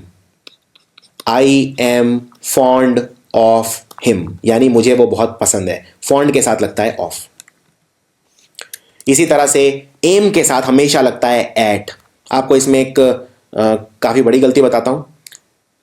जैसे मान लीजिए मैं बोलता हूं please aim on the bird, तो क्या ये ठीक है? यानी पक्षी के ऊपर निशाना लगाओ उसे मारने के लिए, please aim on the bird, तो ये गलत है। Please aim at the bird. इस तरह से जब एग्जाम में ये क्वेश्चन आएंगे इन्हें देखना इतना आसान नहीं है, इसलिए आपको बहुत ही ध्यान से सुनना है जो मैं समझा रहा हूं। लाफ के साथ लगता है एट। अगर आप किसी चीज पे किसी के ऊपर हंसते हैं, you are laughing at someone. आप अगर भगवान पे हंस रहे हैं तो आप you are laughing at God. अगर आप किसी आदमी पे हंस रहे हैं तो you are laughing at him. अगर मुझे बोलना है प्लीज मुझ पे मत हंसो, तो मैं बोलूंगा please don't make fun of me या please don't laugh at me. Listen के साथ लगता है टू, तो प्लीज लिसन टू मी। कुछ और इंपॉर्टेंट, लुक एट। लुक के साथ लगता है एट, किसी चीज के ऊपर देखना। लुक के साथ ऑन नहीं लगाओगे। अगर आप किसी तस्वीर के ऊपर देख रहे हो तो आप बोलोगे आई am looking at the picture, आप ये नहीं बोलोगे आई am looking on the picture. इसी तरह से लुक आफ्टर का मतलब होता है किसी की देखभाल करना। जैसे मदर अपने बच्चे को क्या करती है? Look after. नर्स क्या करती है? पेशेंट को लुक आफ्टर। और एक है लुक फॉर। लुक फॉर का मतलब है कोई चीज ढूंढना। एक होता है लुक इनटू। लुक इनटू का मतलब होता है किसी चीज के अंदर जाना, किसी चीज का इन्वेस्टिगेशन करना, किसी चीज की खोज करना। For example I have requested the police commissioner to look into the matter. ये बहुत ही इंपॉर्टेंट है, यानी कि पुलिस वाला फाइल खोल के उसकी गहराई में जाएगा। He will look into the matter. अब आते हैं कुछ पेयर्स के ऊपर जो एग्जाम में बहुत ज्यादा आते हैं, बिसाइड और बिसाइड्स। ये मैं आपको एक्सप्लेन कर चुका हूं लेकिन दोबारा बता देता हूं। बिसाइड का मतलब होता है बाजू में, साइड में, लेकिन बिसाइड्स का मतलब होता है इन एडिशन टू या के अलावा। फॉर एग्जाम्पल वो कुर्सी के साइड में बैठ गया तो आप क्या बोलोगे? He sat besides the chair? नहीं, क्योंकि बिसाइड्स का मतलब है के अलावा। मैं बोल रहा हूं कि वो कुर्सी के साइड में बैठा है, यानी he sat beside the chair. इसी तरह से बिसाइड्स का मतलब होता है के अलावा। फॉर एग्जाम्पल किताबें पढ़ने के अलावा मुझे स्विमिंग भी पसंद है, तो आप बोलेंगे in addition to reading books I enjoy swimming as well, या beside swimming I enjoy reading and dancing. मुझे स्विमिंग के अलावा पढ़ना और डांस करना भी अच्छा लगता है। सो के अलावा के लिए यूज करेंगे बिसाइड्स। अब ये बताइए यहां पे क्या आएगा? ये आपकी परीक्षा है। शी सैट बिसाइड या बिसाइड्स मी टू कंफर्ट मी। वो मेरे पास बैठ गई मुझे सांत्वना देने के लिए, तो वो मेरे साइड में बैठ गई यानी बिसाइड। अब देखते हैं टिल, प्रेपोजिशन टिल। टिल का मतलब क्या होता है? टिल का मतलब होता है कोई एक्सटेंट ऑफ टाइम दिखाने के लिए, यानी कोई काम कब तक होगा। जैसे फॉर एग्जाम्पल अगर मैं बोलता हूं कि दुकान तो 6 बजे तक खुली रहेगी, so the office will remain open till 6। इसमें एक कॉमन मिस्टेक ये है, टिल की बजाय लोग टू लगा देते हैं। जैसे the office will remain open to 6, open to 6 नहीं, ओपन टिल 6। और जहां जहां आप टिल लगा सकते हैं वहां वहां आप अनटिल भी लगा सकते हैं। फॉर एग्जाम्पल अगर आपको बोलना है कि मैं आज रात 7 बजे तक खेलूंगा, तो आप बोल सकते हैं I will play until 7 PM या I will play till 7 PM। दोनों ठीक है, दोनों गलत नहीं है। फर्क सिर्फ स्पेलिंग में आता है। अनटिल में एक एल होता है सिर्फ, टिल में 2 एल होते हैं। अब देखते हैं एक बहुत इंपॉर्टेंट कंसेप्ट, अमंग और बिटवीन। ये हमेशा आता है और इसमें कई तरह की मिस्टेक लोग करते हैं। जनरली लोगों को लगता है कि बिटवीन 2 के लिए यूज होता है और अमंग 2 से ज्यादा के लिए यूज होता है। ये पूरी तरह से सत्य नहीं है। देखिए बिटवीन कहां यूज होता है। यह ठीक है कि अमंग 2 से ज्यादा के लिए यूज होता है, 2 से कम के लिए यूज नहीं हो सकता, लेकिन बिटवीन 2 के लिए यूज होता है और 2 से ज्यादा के लिए भी यूज होता है। यह है डिफरेंस। फर्क सिर्फ इतना है, बिटवीन के अंदर जो भी चीजें आप कंपेयर कर रहे हो उनकी पर्सनैलिटी होनी चाहिए, उनकी पहचान होनी चाहिए। चलिए पहले एक एग्जांपल देखते हैं, एक सिंपल सा। तुम्हें चाय और कॉफी के बीच में चुनना है, तो क्या आप ये बोल सकते हैं you have to choose among tea and coffee? नहीं, क्योंकि टी और कॉफी कितनी चीजें हैं? दो के लिए तो सिर्फ बिटवीन ही यूज करूंगा। अमंग तो दो से ज्यादा के लिए यूज होता है, इसमें तो कोई शक नहीं है, तो इसमें अमंग की बजाय हो जाएगा बिटवीन। लेकिन अमंग दो से ज्यादा के लिए यूज होता है, यह बिल्कुल ठीक है, लेकिन बिटवीन दो के लिए भी यूज होता है और दो से ज्यादा के लिए भी यूज होता है। अब देखते हैं डिफरेंस क्या है। बिटवीन के अंदर जो भी चीजें हैं उनकी पर्सनैलिटी होनी चाहिए। फॉर एग्जाम्पल आप ये वाला सेंटेंस देखिए, बताइए क्या आएगा। There are talks going on between Japan, America and India, यानी जापान, अमेरिका और इंडिया आपस में बातें कर रहे हैं। यहां पर तीन देश हैं, दो नहीं है, तीन है, दो से ज्यादा हैं, लेकिन फिर भी बिटवीन आएगा। क्यों? क्योंकि जापान, अमेरिका और इंडिया, इनकी अलग अलग नाम लिख के इनकी पहचान बताई गई है, इनकी पर्सनैलिटी है। लेकिन अब नीचे वाला देखिए, there are talks going on among the western countries, पश्चिमी देशों के बीच में वार्ता चल रही है, बातचीत चल रही है। यहां पर मैंने लिखा है वेस्टर्न कंट्रीज, ये वेस्टर्न कंट्रीज काफी सारे हैं, दो से ज्यादा हैं, लेकिन इनकी कोई पहचान नहीं है। वेस्टर्न कंट्रीज में मुझे नहीं पता कौन कौन से कंट्री हैं, ना तो उनके नाम लिखे, ना उनकी पर्सनैलिटी है कोई, मुझे नहीं पता कौन से कंट्री हैं, यानी पर्सनैलिटी नहीं बताई, यानी अमंग। जब दो से ज्यादा में, याद रखिए, दो से ज्यादा में अगर पर्सनैलिटी है तो बिटवीन, और पर्सनैलिटी नहीं है तो अमंग। चलिए एक एग्जांपल देखते हैं। 10 ड्रेसेस हैं जिनमें से मुझे चूज करनी पड़ेगी अपनी ड्रेस, तो आप क्या बोलोगे? I have to decide among the 10 dresses या I have to decide between the 10 dresses. अब ये 10 ड्रेस हैं, लेकिन मुझे नहीं पता ये 10 ड्रेस कौन कौन सी हैं, इनकी कोई पर्सनैलिटी नहीं है, यानी अमंग बिल्कुल ठीक है। इसी तरह से मुझे 4 अम्ब्रेला हैं, 4 अम्ब्रेला मुझे उनमें डिसाइड करना है कि कौन सा खरीदूं। 4 अम्ब्रेला कौन कौन से हैं? एक ब्लू अम्ब्रेला, एक ब्लैक अम्ब्रेला, एक लाल रंग का और एक क्रीम कलर का अम्ब्रेला है। अब यहां पे क्या बिटवीन आएगा या अमंग आएगा? ये चारों अम्ब्रेला अलग अलग करके मैंने लिखे हैं, blue umbrella, black umbrella, red umbrella और क्रीम अम्ब्रेला, यानी चारों छतरियां जो हैं, चारों की पर्सनैलिटी है, चारों अलग अलग करके मैंने बताई हैं, चारों की स्पेसिफिक कोई खास पहचान है कि ये वाला ब्लू अम्ब्रेला है, ये वाला ब्लैक अम्ब्रेला है, ये वाला रेड अम्ब्रेला है, यानी मैं यूज करूंगा बिटवीन। एक बात याद रखनी है आपको, चाहे मैं बिटवीन यूज करूं, चाहे मैं अमंग यूज करूं, ये दोनों काउंटेबल चीजों के लिए यूज होते हैं, जिन्हें हम गिन सकते हैं। फॉर एग्जाम्पल पिछले वाले सेंटेंस में जो छतरी है मैं उन्हें आराम से गिन सकता हूं, लेकिन अनकाउंटेबल नाउन्स के साथ मैं क्या करूंगा? अगर आप अनकाउंटेबल नाउन नहीं जानते तो पहले मेरा नाउन्स वाला वीडियो देखिए, अनकाउंटेबल नाउन को बहुत ही डिटेल में एक्सप्लेन किया है। अनकाउंटेबल नाउन वो नाउन है जिन्हें मैं गिन नहीं सकता। फॉर एग्जाम्पल नॉलेज, ज्ञान, क्या मैं ज्ञान को गिन सकता हूं? नहीं गिन सकता। तो अनकाउंटेबल नाउन वो नाउन होते हैं जिन्हें मैं गिन नहीं सकता, उनमें मैं यूज करता हूं अमिड। ना मैं बिटवीन यूज करूंगा, ना मैं अमंग यूज करूंगा, मैं यूज करूंगा अमिड। फॉर एग्जाम्पल चारों तरफ अफरा तफरी फैली हुई थी, लेकिन उस अफरा तफरी के बीच में भी थोड़ी सी शांति थी, तो आप बोलेंगे there is peace amid chaos. Chaos मतलब अफरा तफरी, पीस मतलब शांति, और शांति फैली हुई थी हर तरफ अफरा तफरी के बीच में, तो there is peace amid chaos. इसी तरह से हर तरफ नाकामी है, ना उम्मीद है, लेकिन उसके बीच में भी कुछ उम्मीद है। अब ये होप क्या है? होप अनकाउंटेबल नाउन है, आप उम्मीद को गिन नहीं सकते कि कितनी उम्मीद, और डेस्पेयर को भी गिन नहीं सकते। इसी तरह शांति को भी आप गिन नहीं सकते और अफरा तफरी को भी गिन नहीं सकते, यानी अनकाउंटेबल नाउन है ये सारे, इसलिए यूज करूंगा अमिड। इनमें मैं ये नहीं बोल सकता there is hope between despair, गलत है। इसी तरह से मैं ये भी नहीं बोल सकता there is hope among despair, वो भी गलत है। इसी तरह से there is peace among chaos, ये भी गलत है। सो अनकाउंटेबल नाउन में यूज करूंगा अमिड। अब देखते हैं ऑफ और ऑफ में क्या फर्क होता है। ऑफ और ऑफ, ऑफ तो मैं बता चुका हूं, ऑफ का मतलब होता है का, की या के, लेकिन जो ओ डबल एफ है ये दिखाता है अलगाव या सेपरेशन। जब दो चीजें एक दूसरे से दूर होती हैं तो हम यूज करते हैं ऑफ। फॉर एग्जाम्पल उन्होंने उसका हाथ काट डाला, दे कट ऑफ हर हैंड, क्योंकि ये शरीर है, शरीर से हाथ कट के अलग हो गया, अलग होने के सेंस में यूज करते हैं ऑफ। इसी तरह से he took off his head, the flight took off the runway, यानी जो फ्लाइट है एरोप्लेन वो रनवे से एकदम ऊपर उड़ गया, यानी रनवे के ऊपर प्लेन उड़ रहा था और ये ऊपर की तरफ उड़ गया, यानी अलग हो गया, सो टुक ऑफ। अब देखते हैं ड्यूरिंग। ड्यूरिंग हम यूज करते हैं अंतराल दिखाने के लिए, यानी जब कोई चीज हो रही थी उस वक्त क्या हो रहा था तब हम यूज करते हैं ड्यूरिंग।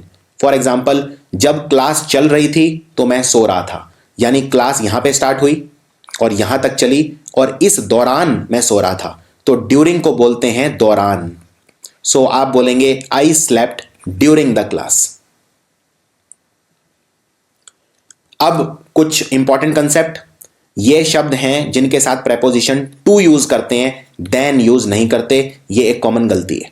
जैसे शब्द है प्रेफर, प्रेफरेबल और प्रेफर्ड, इनके साथ यूज करते हैं प्रेपोजिशन टू। फॉर एग्जाम्पल, आपके पास स्विमिंग है और रनिंग है, दो चीजें हैं, आप स्विमिंग करना ज्यादा प्रेफर करते हैं, तो आप क्या ये बोल सकते हैं I prefer swimming than running?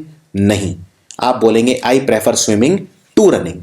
Prefer, preferable और प्रेफर्ड शब्द के साथ हम यूज करते हैं टू, ना कि देन। एक और इंपॉर्टेंट कंसेप्ट बहुत कॉमन है, ऑलमोस्ट हर साल एग्जाम में क्वेश्चन आता है, इन स्पाइट ऑफ और डिस्पाइट। फर्क सिर्फ इतना है, दोनों का मतलब होता है बावजूद। हिंदी में बोलते हैं बावजूद। मान लीजिए अगर मुझे बोलना है कि इतनी मेहनत करने के बावजूद मैं पास नहीं हो पाया, तो मैं बोलूंगा इन spite of working very hard I failed in the exam, या फिर despite working very hard I failed in the exam. फर्क इतना है, इन स्पाइट के साथ लगता है ऑफ और डेस्पाइट के साथ ऑफ नहीं लगता। फॉर एग्जाम्पल, ये सेंटेंस देखिए, despite of bad weather he went to school. बुरे मौसम के बावजूद वो स्कूल गया। सो क्या ये सेंटेंस ठीक है? ये गलत है, क्योंकि इसमें डेस्पाइट के बाद ऑफ लगा दिया। इसको ठीक करने के दो तरीके हैं, डेस्पाइट को चेंज कर दो इन स्पाइट में, तो या तो आप बोलेंगे in spite of bad weather he went to school, या फिर बोलेंगे despite bad weather he went to school. Same difference है कंसिस्ट और कंप्राइज शब्दों में। जैसे फॉर एग्जाम्पल, कंसिस्ट और कंप्राइज दोनों का मतलब होता है किसी चीज में किसी चीज का होना। जैसे फॉर एग्जाम्पल, अगर एक बिल्डिंग है और बिल्डिंग में 3 कमरे हैं, तो मैं बोलूंगा दिस बिल्डिंग कंप्राइजेज 3 रूम्स, या this building consist of 3 rooms. तो कंप्राइज और कंसिस्ट में क्या फर्क है? फर्क सिर्फ इतना है, कंसिस्ट के बाद हमेशा लगता है ऑफ, कंप्राइज के बाद ऑफ नहीं लगता, बस सिर्फ इतना फर्क है। जैसे फॉर एग्जाम्पल, इस कक्षा में 20 बच्चे हैं, तो आप बोलेंगे the classroom comprises of 20 students. क्या ये ठीक है? नहीं, कंप्राइजेज के साथ ऑफ नहीं लगता। तो इसको ठीक करने के दो तरीके हैं, द क्लासरूम कंप्राइजेज 20 स्टूडेंट्स या the classroom consist of 20 students.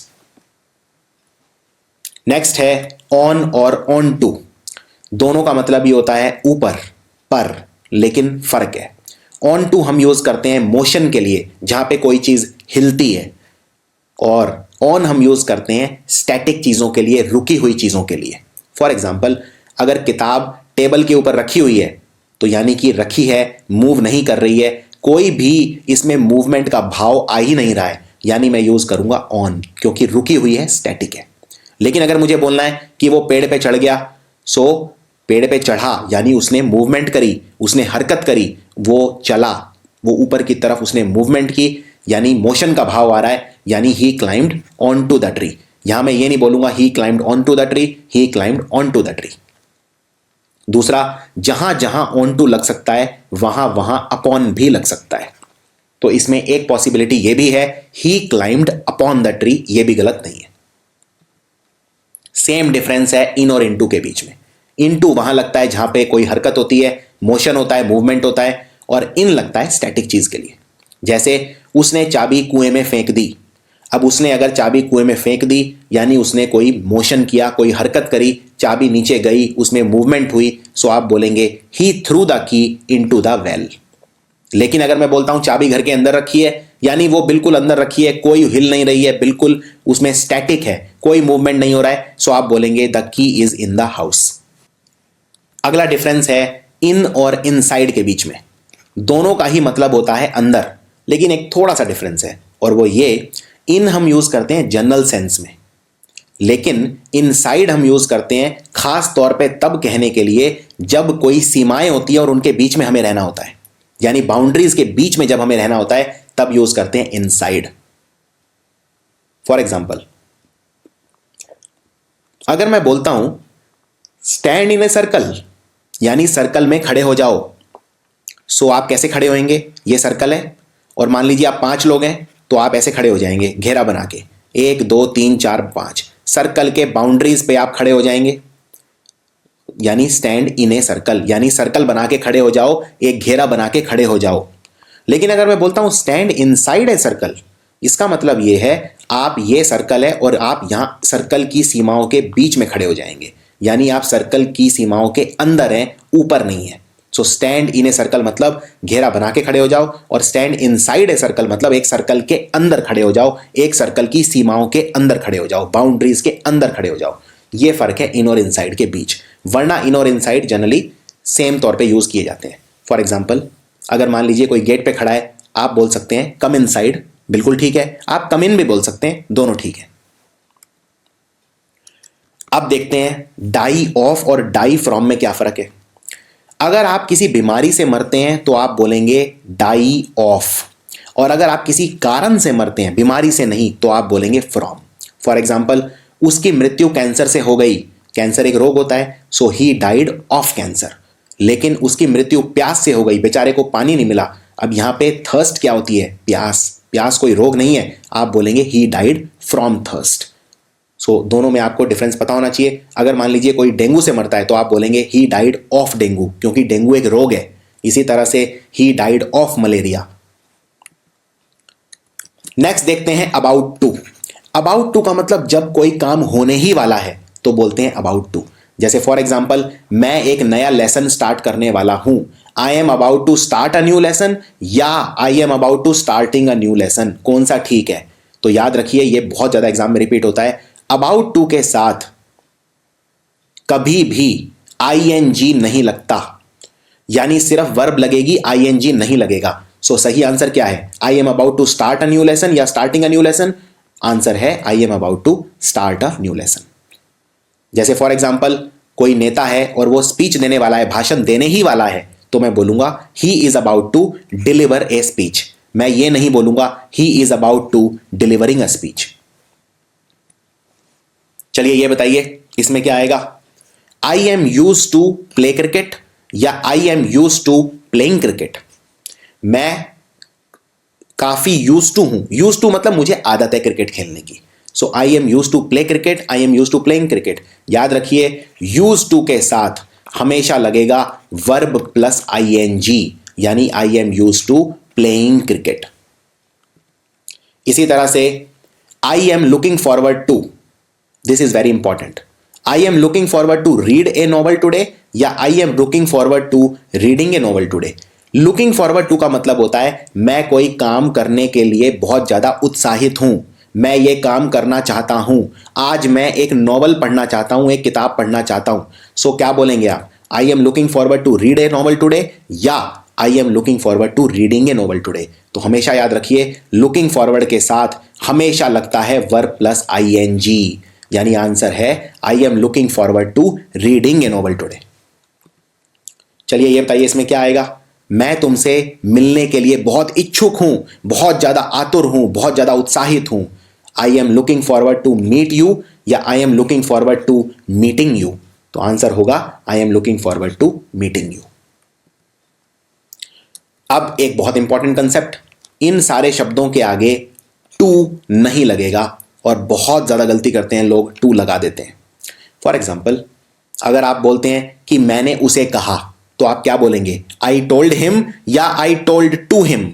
तो जो वर्ब है टोल्ड, ये किससे बना? टेल, और टेल एक ऐसी वर्ब है जिसके बाद कभी भी टू नहीं लगता। तो आप बोलेंगे मैंने उसे कहा, आई टोल्ड हिम। इसी तरह से ये जितने भी शब्द हैं इनके आगे टू किसी के आगे भी नहीं लगेगा। इन शब्द पे नजर मारते हैं, एडवाइस करना, तो आप क्या बोलेंगे? मैंने उसे एडवाइस किया, आई एडवाइज्ड हिम या एडवाइज्ड टू हिम? आप बोलेंगे आई एडवाइज्ड हिम, टू नहीं लगेगा। Bag, ask, command, encourage, request. इसी तरह से एक बहुत कॉमन गलती लोग करते हैं, लोग कहते हैं आई रिक्वेस्टेड टू हिम। नहीं, you requested him, not requested to him. Inform, thank, welcome, warn, forbid, order, remand, congratulate, compliment, इनमें टू नहीं लगेगा। मैं चाहूंगा ये जितने भी वर्ब हैं इनको आप अच्छे से लिख लें, याद कर लें और इनकी प्रैक्टिस करें, इनमें अपने खुद के सेंटेंस बनाएं, इससे आपका कॉन्फिडेंस बढ़ेगा। आप अब खुद चूज करके मुझे बता सकते हैं इनमें क्या आएगा, आई एडवाइज्ड हिम या आई एडवाइज्ड टू हिम, तो आंसर है I advised him. I requested him या I requested to him, answer है आई रिक्वेस्टेड हिम। इसका बिल्कुल उल्टा है, इनके साथ टू लगेगा। Say, suggest, propose, reply, speak, explain, complain, talk, listen, report, pray और डिस्क्राइब, इन सारे शब्दों के आगे टू लगेगा। तो मान लीजिए अगर आपको बोलना है कि मैंने उसे रिप्लाई कर दिया था, तो आप बोलेंगे आई रिप्लाइड टू हिम। मैंने उसे कंप्लेन की, आई कंप्लेन टू हिम। मैंने उसे प्रोपोज किया, आई प्रोपोज्ड टू हर। मैंने उसे सजेस्ट किया, आई सजेस्टेड टू हिम। देखिए, सजेस्ट मतलब होता है किसी को एडवाइस देना, लेकिन अगर एडवाइस शब्द यूज करेंगे तो आप लिखेंगे आई एडवाइज्ड हिम, लेकिन सजेस्ट लिखेंगे तो लिखेंगे आई सजेस्टेड टू हिम। ये खूबसूरती है इंग्लिश भाषा की, कहीं पे टू लगता है, कहीं पे टू नहीं लगता। सजेस्ट एक ऐसी वर्ब है इसके आगे टू हमेशा लगता है, एडवाइस के साथ टू नहीं लगता, लेकिन मतलब दोनों का सेम है। अब कुछ ऐसे भी वर्ब हैं जिनके बाद प्रेपोजिशन आपको नहीं लगाना, और एग्जाम में ये बहुत फेवरेट माने जाते हैं, क्योंकि इनमें क्वेश्चन जब आता है तो उसमें कोई ना कोई प्रेपोजिशन लगा के दे देते हैं, और ये देखने इतने आसान नहीं है, इसलिए ये आपको याद करने पड़ेंगे। ये वर्ब्स खासकर एग्जाम में रिपीट हो चुके हैं, कम से कम 6-6 बार हर क्वेश्चन रिपीट हो चुका है, इसलिए मैंने इनकी कलेक्शन बना ली है एक जगह पे, और आप इनको डायरेक्ट रेडीमेड कंसेप्ट आपको दे रहा हूं ये मैं। स्ट्रेस, किसी चीज पे जोर देना। Investigate, consider, resist, enter, discuss, describe. Discuss और डिस्क्राइब हर दूसरे साल रिपीट होता है। Order, tell, demand, attack, resemble, direct और ज्वाइन। इन वर्ब, इन क्रियाओं के साथ अगर ये शब्द मैं क्रिया की तरह यूज कर रहा हूं तो इनके साथ आप प्रेपोजिशन नहीं लगाओगे। फॉर एग्जाम्पल, ये सेंटेंस देखो, ही रिजेंबल विद हिज फादर, यानी वो अपने पिता से मिलता है, उसकी शक्ल मिलती है। क्या आप ऐसे बोल सकते हो ही रिजेंबल्स विद हिज फादर? ये गलत है। रिजेंबल के साथ प्रेपोजिशन नहीं आएगा, तो आप लिखेंगे ही रिजेंबल हिज फादर। सिंपल, कोई प्रेपोजिशन की जरूरत नहीं है। इसी तरह से उसने मेरे ऊपर अटैक करा अपनी अभद्र भाषा से, सो आप क्या बोलेंगे, शी अटैक्ड ऑन मी या शी अटैक्ड मी? अटैक एक ऐसा वर्ब है जिसके साथ प्रेपोजिशन नहीं लगता, तो आंसर है शी अटैक्ड मी। इस तरह से कोई भी सेंटेंस बनाया जा सकता है। अब कुछ प्रेपोजिशन क्वेश्चंस की प्रैक्टिस करते हैं जो पिछले एग्जाम्स में आ चुके हैं। ये मैंने पिछले 10 साल के जो पेपर हैं उनसे निकाले हैं क्वेश्चन, और ये शॉर्ट यही रिपीट होंगे। इनमें आपको यह भी पता चलेगा आपने प्रेपोजिशन कितना सीखा है। चैप्टर खत्म हो चुका है, पूरा प्रेपोजिशन अच्छे से कवर हो चुका है, अब बात बची है प्रैक्टिस की। तो करते हैं कुछ अभ्यास। तो जब भी मैं, अब जैसे मैंने ये दिखाया आपको तुरंत पॉज करना है, पहले खुद अटेम्प्ट करना है, नहीं कर सके तो फिर मेरी एक्सप्लेनेशन सुननी है। सबसे पहले, don't be so hard to yourself, your commitment towards your work is seen by all. ये जितने भी सेंटेंस मैंने लिखे हैं सारे गलत हैं, इनको ठीक करना है। अब देखिए, don't be so hard to yourself मतलब मैं किसी को कह रहा हूं अपने आप को दोष मत दो, अपने आप पे इतना अपने आप से हार्ड, अपने आप से नाराज मत हो। तुम्हारा जो काम के प्रति कमिटमेंट है वो सब अप्रिशिएट करते हैं, कोई दिक्कत वाली बात नहीं है। अपने आप से नफरत मत करो, अपने आप से इतना नाराज मत हो। उसको हम बोलते हैं don't be so hard on yourself, ना कि don't be so hard to yourself. So answer है don't be so hard on yourself. अगला, the snake was killed by a stone, snake को पत्थर से मार दिया गया। सो बाय अ स्टोन नहीं, विद अ स्टोन। जिस चीज से मारा जाता है उसके लिए विद यूज करते हैं, और जो व्यक्ति मारता है तो बाय यूज करेंगे। She aimed at the bird, ये बिल्कुल ठीक है, इसमें कोई गलती नहीं है। जब भी आप पक्षी पर निशाना लगाते हैं सो हमेशा एट द बर्ड लगाते हैं। We walked till the edge of the river, देखिए टिल हमेशा टाइम के लिए आता है। मैं बोल रहा हूं कि मैं नदी के किनारे तक गया, यानी मैं डिस्टेंस की बात कर रहा हूं, तो यहां पे टिल नहीं आएगा, यहां आएगा as far as. We walked as far as the edge of the river, यानी हम नदी के किनारे तक गए as far as. Next, guitar बजाने में मैं बहुत बुरा हूं, एकदम होपलेस हूं, एकदम नाउमीद हूं। सो जब आप किसी चीज में अच्छे होते हैं, होपलेस होते हैं, बैड होते हैं, हमेशा किसी चीज पे होते हैं, हमेशा एट होते हैं। अगर आप गिटार बजाने में अच्छे हैं, you are good at guitar. अगर आप बैड हैं, you are bad at guitar. आप होपलेस हैं, you are hopeless at guitar. अगला सवाल, he was very good with my brother Ankit when he had visited us during the holidays. वो मेरे भाई अंकित से उसने बहुत अच्छा बर्ताव किया जब वो छुट्टियों में हमसे मिलने आया था। देखिए, जब भी आप किसी पर्सन से बहुत अच्छे होते हैं, you are always good to a person, not with a person. तो यहां पे विद गलत है, यहां पे आप लिखेंगे वो पर्सन मेरे भाई से बहुत अच्छा था, he was very good to my brother Ankit, ना कि विद माई ब्रदर अंकित।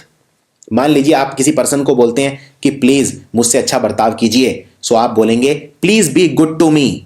आप ये नहीं बोलेंगे please be good with me, आप बोलेंगे please be nice to me, please be good to me. तो गुड, नाइस इन सबके साथ लगता है टू, ना कि विद। अगला सवाल, अगर आप अपने काम में बिजी हो तो मैं आपको बाद में कॉल कर लेता हूं। If you are busy in your work then I can call you later. क्या गलती है इसमें? आज जब भी आप काम में बिजी होते हैं तो आप हमेशा बोलते हैं busy with the work, not busy in the work. So आप बोलेंगे if you are busy with your work then I can call you later. You are always busy with something. इसी तरह से मेरी घड़ी में 2:30 बजे हैं। It is 2:30 in my watch. Watch मतलब घड़ी। वॉच और क्लॉक में यह फर्क होता है, वॉच होती है कलाई पे पहनने वाली घड़ी और क्लॉक को होती है दीवार घड़ी, वॉच होती है कलाई पे पहनने वाली घड़ी। अब आप इसमें बोल रहे हैं कलाई की घड़ी में 2:30 बजे हैं। याद रखिए, जब भी आप बोलते हैं घड़ी में टाइम हुआ है, हमेशा आप यूज करते हैं बाय माई वॉच, ना कि इन माई वॉच। सो इसको आप बोलेंगे it is 2:30 bye my watch. अगला सवाल, अर्थ का जो वातावरण है उसमें 3 लेयर होते हैं। तो आप जानते हैं ट्रोपोस्फियर, स्ट्रेटोस्फियर, ये सब लेयर होते हैं। So earth's atmosphere comprises of 3 layers. Comprises के साथ कभी भी ऑफ नहीं लगता है, तो इसमें गलती क्या है? ऑफ लगा दिया है। इसको ठीक करने का एक तरीका और है, कंप्राइजेज को चेंज कर दीजिए कंसिस्ट में, कंसिस्ट के साथ ऑफ लगता है। उसने 4 दिन की छुट्टी ले ली, ही टुक लीव ऑफ 4 days। इसमें गलती यह है, जब भी आप कितने दिन की छुट्टी लेते हैं तो ऑफ नहीं लेते, हमेशा फॉर लेते हैं।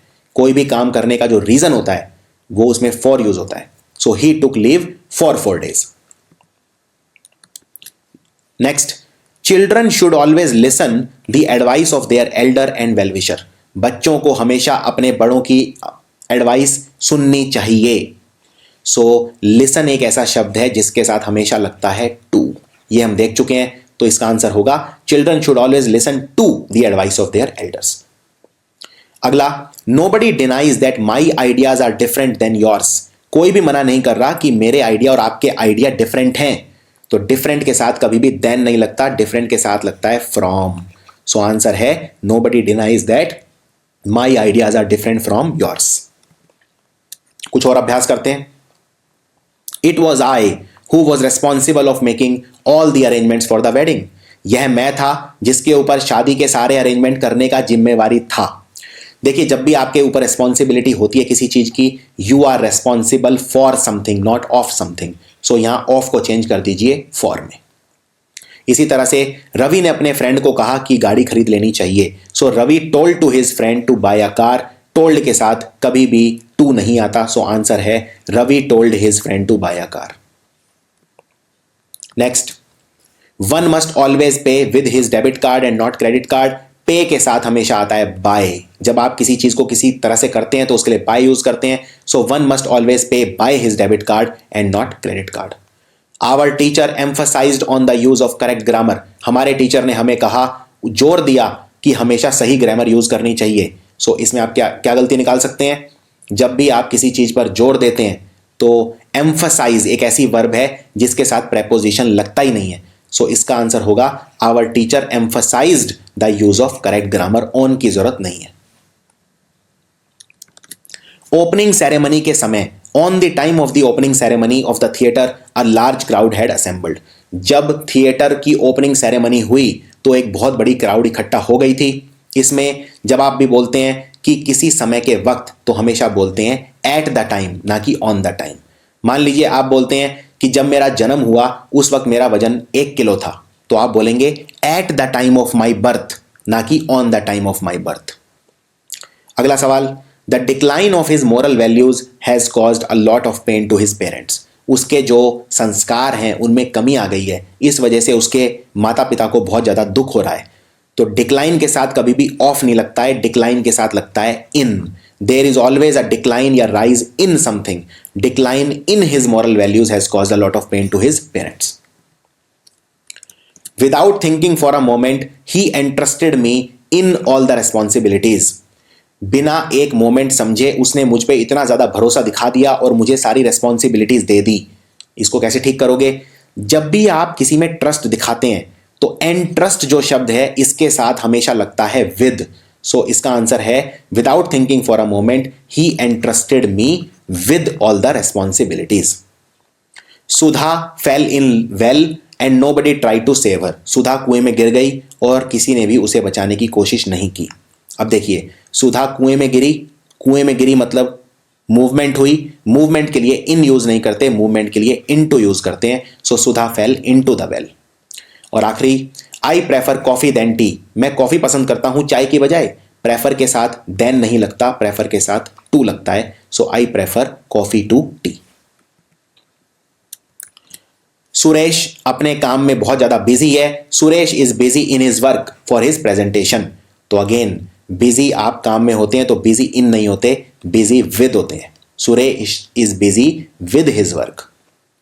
While crossing the road, road cross करते वक्त एक बूढ़ा आदमी बस से कुचला गया. So while crossing the road an old man was run out by a bus. जब भी कुचलना होता है उसके लिए रन आउट नहीं होता, रन ओवर होता है. एम्फीबियंस पानी में भी जी सकते हैं और जमीन पे भी जी सकते हैं, ठीक है, उनको एम्फीबियंस बोलते हैं, जैसे मेंढक. So amphibians can live in water, बिल्कुल ठीक है, लेकिन लैंड के आगे मैंने प्रेपोजिशन नहीं लगाया तो यहां लगाऊंगा ऑन लैंड. यानी एम्फीबियंस पानी में भी जी सकते हैं और धरती पर भी जी सकते हैं. तो धरती के लिए धरती के सतह पे रहते हैं यानी ऑन आएगा, तो यहां पे मुझे लगाना पड़ेगा ऑन. मेरी मदर को बहुत शौक है अलग अलग तरह के पकवान बनाने का. My mother is fond of cooking different types of dishes. अब देखिए, फॉन्ड ऑफ में दो एफ नहीं आते, एक ही एफ आता है, तो आंसर है fond of. Our teacher can not control on the students. हमारे टीचर स्टूडेंट्स को कंट्रोल नहीं कर सकते. तो can not control on the student नहीं, can not control the student, on की जरूरत नहीं है. कंट्रोल वर्ब के साथ ऑन नहीं आएगा. The lawyer has been waiting for the prisoner since 2 hours. Lawyer कैदी का इंतजार कर रहा है 2 घंटे से. अब मैंने काउंट कर लिया है कितने घंटे हैं, 2, तो सिंस नहीं आएगा, 4 आएगा. Mister Sharma has a great affection to his family. Mister Sharma अपने परिवार से बहुत प्यार करते हैं. अफेक्शन के साथ टू नहीं आता, अफेक्शन के साथ आता है for. So mister Sharma has great affection for his family. There appears to be very little understanding among the 2 brother. दोनों भाइयों के बीच में बहुत कम अंडरस्टैंडिंग है. 2 भाई हैं, 2 के लिए अमंग नहीं आएगा, 2 के लिए आएगा बिटवीन. तो आप बोलेंगे there appear to be very little understanding between the 2 brothers. She was angry on me because I had not invited her to party. वो मुझसे गुस्सा थी क्योंकि मैंने उसे पार्टी में इन्वाइट नहीं किया था. जब भी आप किसी से गुस्सा होते हैं आप एंग्री ऑन नहीं होते, एंग्री विद होते हैं. So she was angry with me, ना कि ऑन मी. ये एक बहुत कॉमन एरर है. He got a prestigious job though he was not worthy for it. उसे बहुत सम्मानित जॉब मिल गया जबकि वो उसके लायक नहीं था. तो जब भी आप वर्ड यूज करते हैं वर्दी, वर्दी मतलब लायक होना, आप किसी भी चीज के वर्दी फॉर नहीं होते, वर्दी ऑफ होते हैं. तो फॉर एग्जाम्पल अगर मैं बोलता हूं मैं आपके आशीर्वाद के लायक नहीं हूं, तो आप बोलेंगे I am not worthy of your blessings, ना कि worthy for. He described about the incident in a very interesting way. Describe, उसने एक घटना का जिक्र किया बहुत ही इंटरेस्टिंग तरीके से. सो ही डिस्क्राइब, डिस्क्राइब शब्द के साथ प्रेपोजिशन लगता ही नहीं है डिस्क्राइब वर्ड के साथ. तो आप लिखेंगे ही described the incident in a very interesting way. About की जरूरत ही नहीं है. इसके लिए आप स्लाइड देख सकते हैं जिसमें मैंने सारे वर्ब बताए जिनके साथ प्रेपोजिशन नहीं लगता. मेरे पिताजी बिजनेस करते हैं क्लोथ्स का.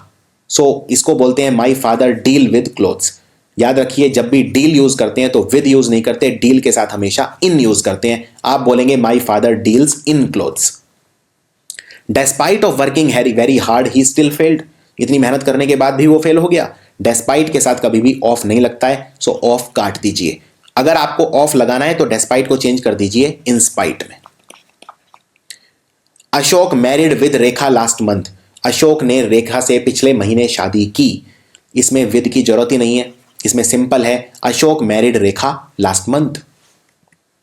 लेकिन इसमें एक अटेंशन, अगर मैरिड से पहले गॉट शब्द लग गया तो फिर आंसर चेंज हो जाएगा। फॉर एग्जाम्पल अब इस सेंटेंस को देखिए, क्या ये ठीक है? Ashok got married with Rekha last month, इसमें मैं विद नहीं हटा सकता, लेकिन जब आप किसी से शादी करते हैं, you don't get married with a person, you get married to a person. तो इसका आंसर है Ashok got married to Rekha last month.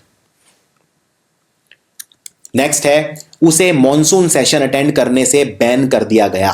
He was debarred, debarred मतलब किसी को बैन कर देना, किसी को आने से रोकना। So he was debarred to attend the monsoon session, ये गलत है। देखिए डिबार्ड का इस्तेमाल कैसे करते हैं, डिबार्ड के साथ हम लगाते हैं फ्रॉम और वर्ब प्लस आईएनजी। ये एक टिपिकल क्वेश्चन है एग्जाम का। तो इसमें आप लिखेंगे he was debarred to attend, नहीं, he was debarred from attending the monsoon session. इसी तरह से बिल्कुल मिलता जुलता है, he should refrain to associate himself with any party, उसे अपने आप को किसी भी पार्टी से जोड़ने से बचना चाहिए। रिफ्रेन का मतलब है किसी चीज से बचना। रिफ्रेन के साथ भी हम यूज करते हैं from plus verb ING form. तो इसमें आप टू एसोसिएट की बजाय लिखेंगे he should refrain from associating himself with any party.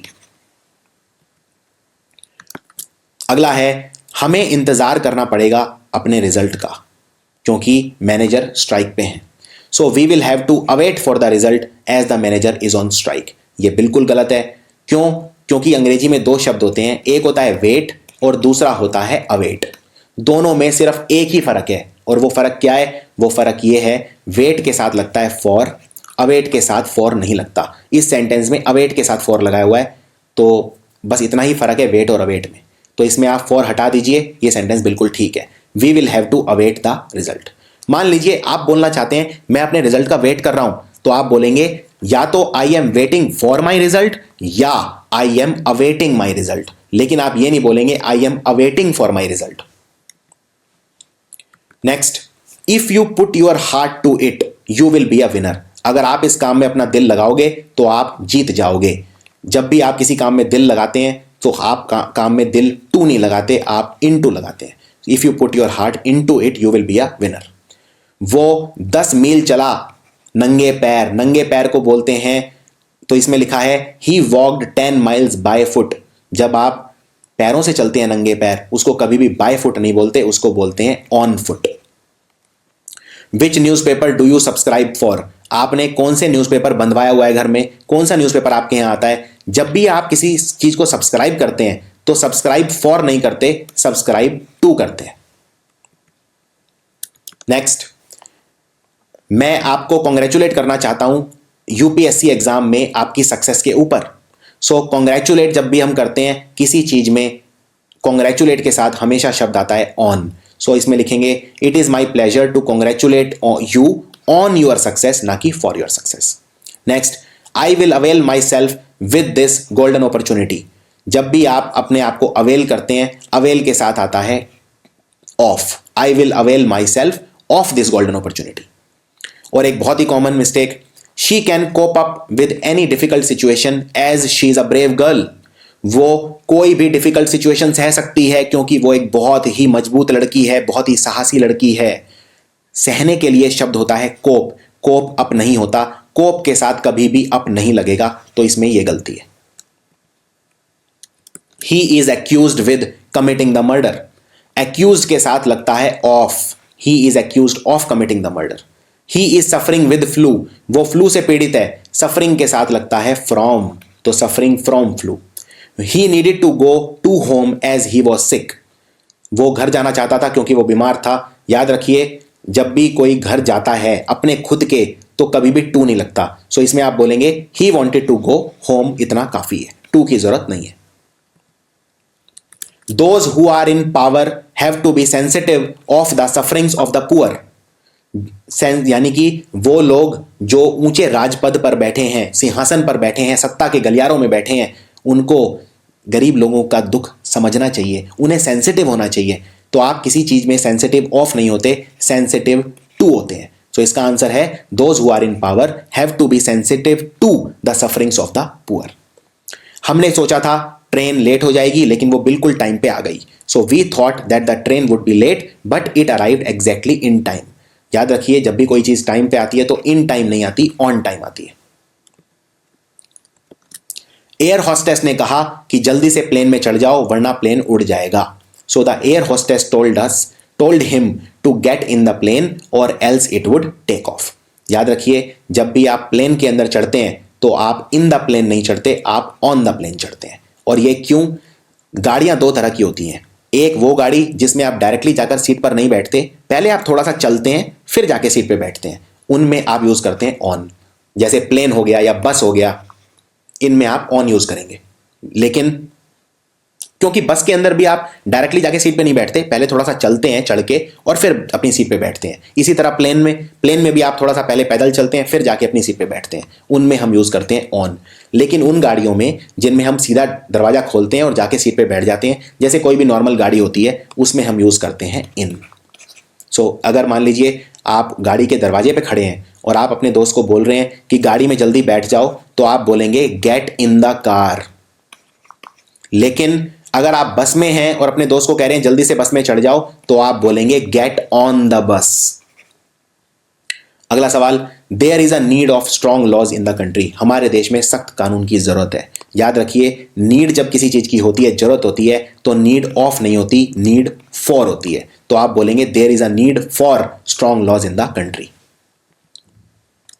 और आज का आखिरी सवाल, there is an interesting show at the TV. TV पर एक बहुत अच्छा शो आ रहा है। टीवी पर जब कोई शो आता है तो एट द टीवी नहीं आता, ऑन द टीवी।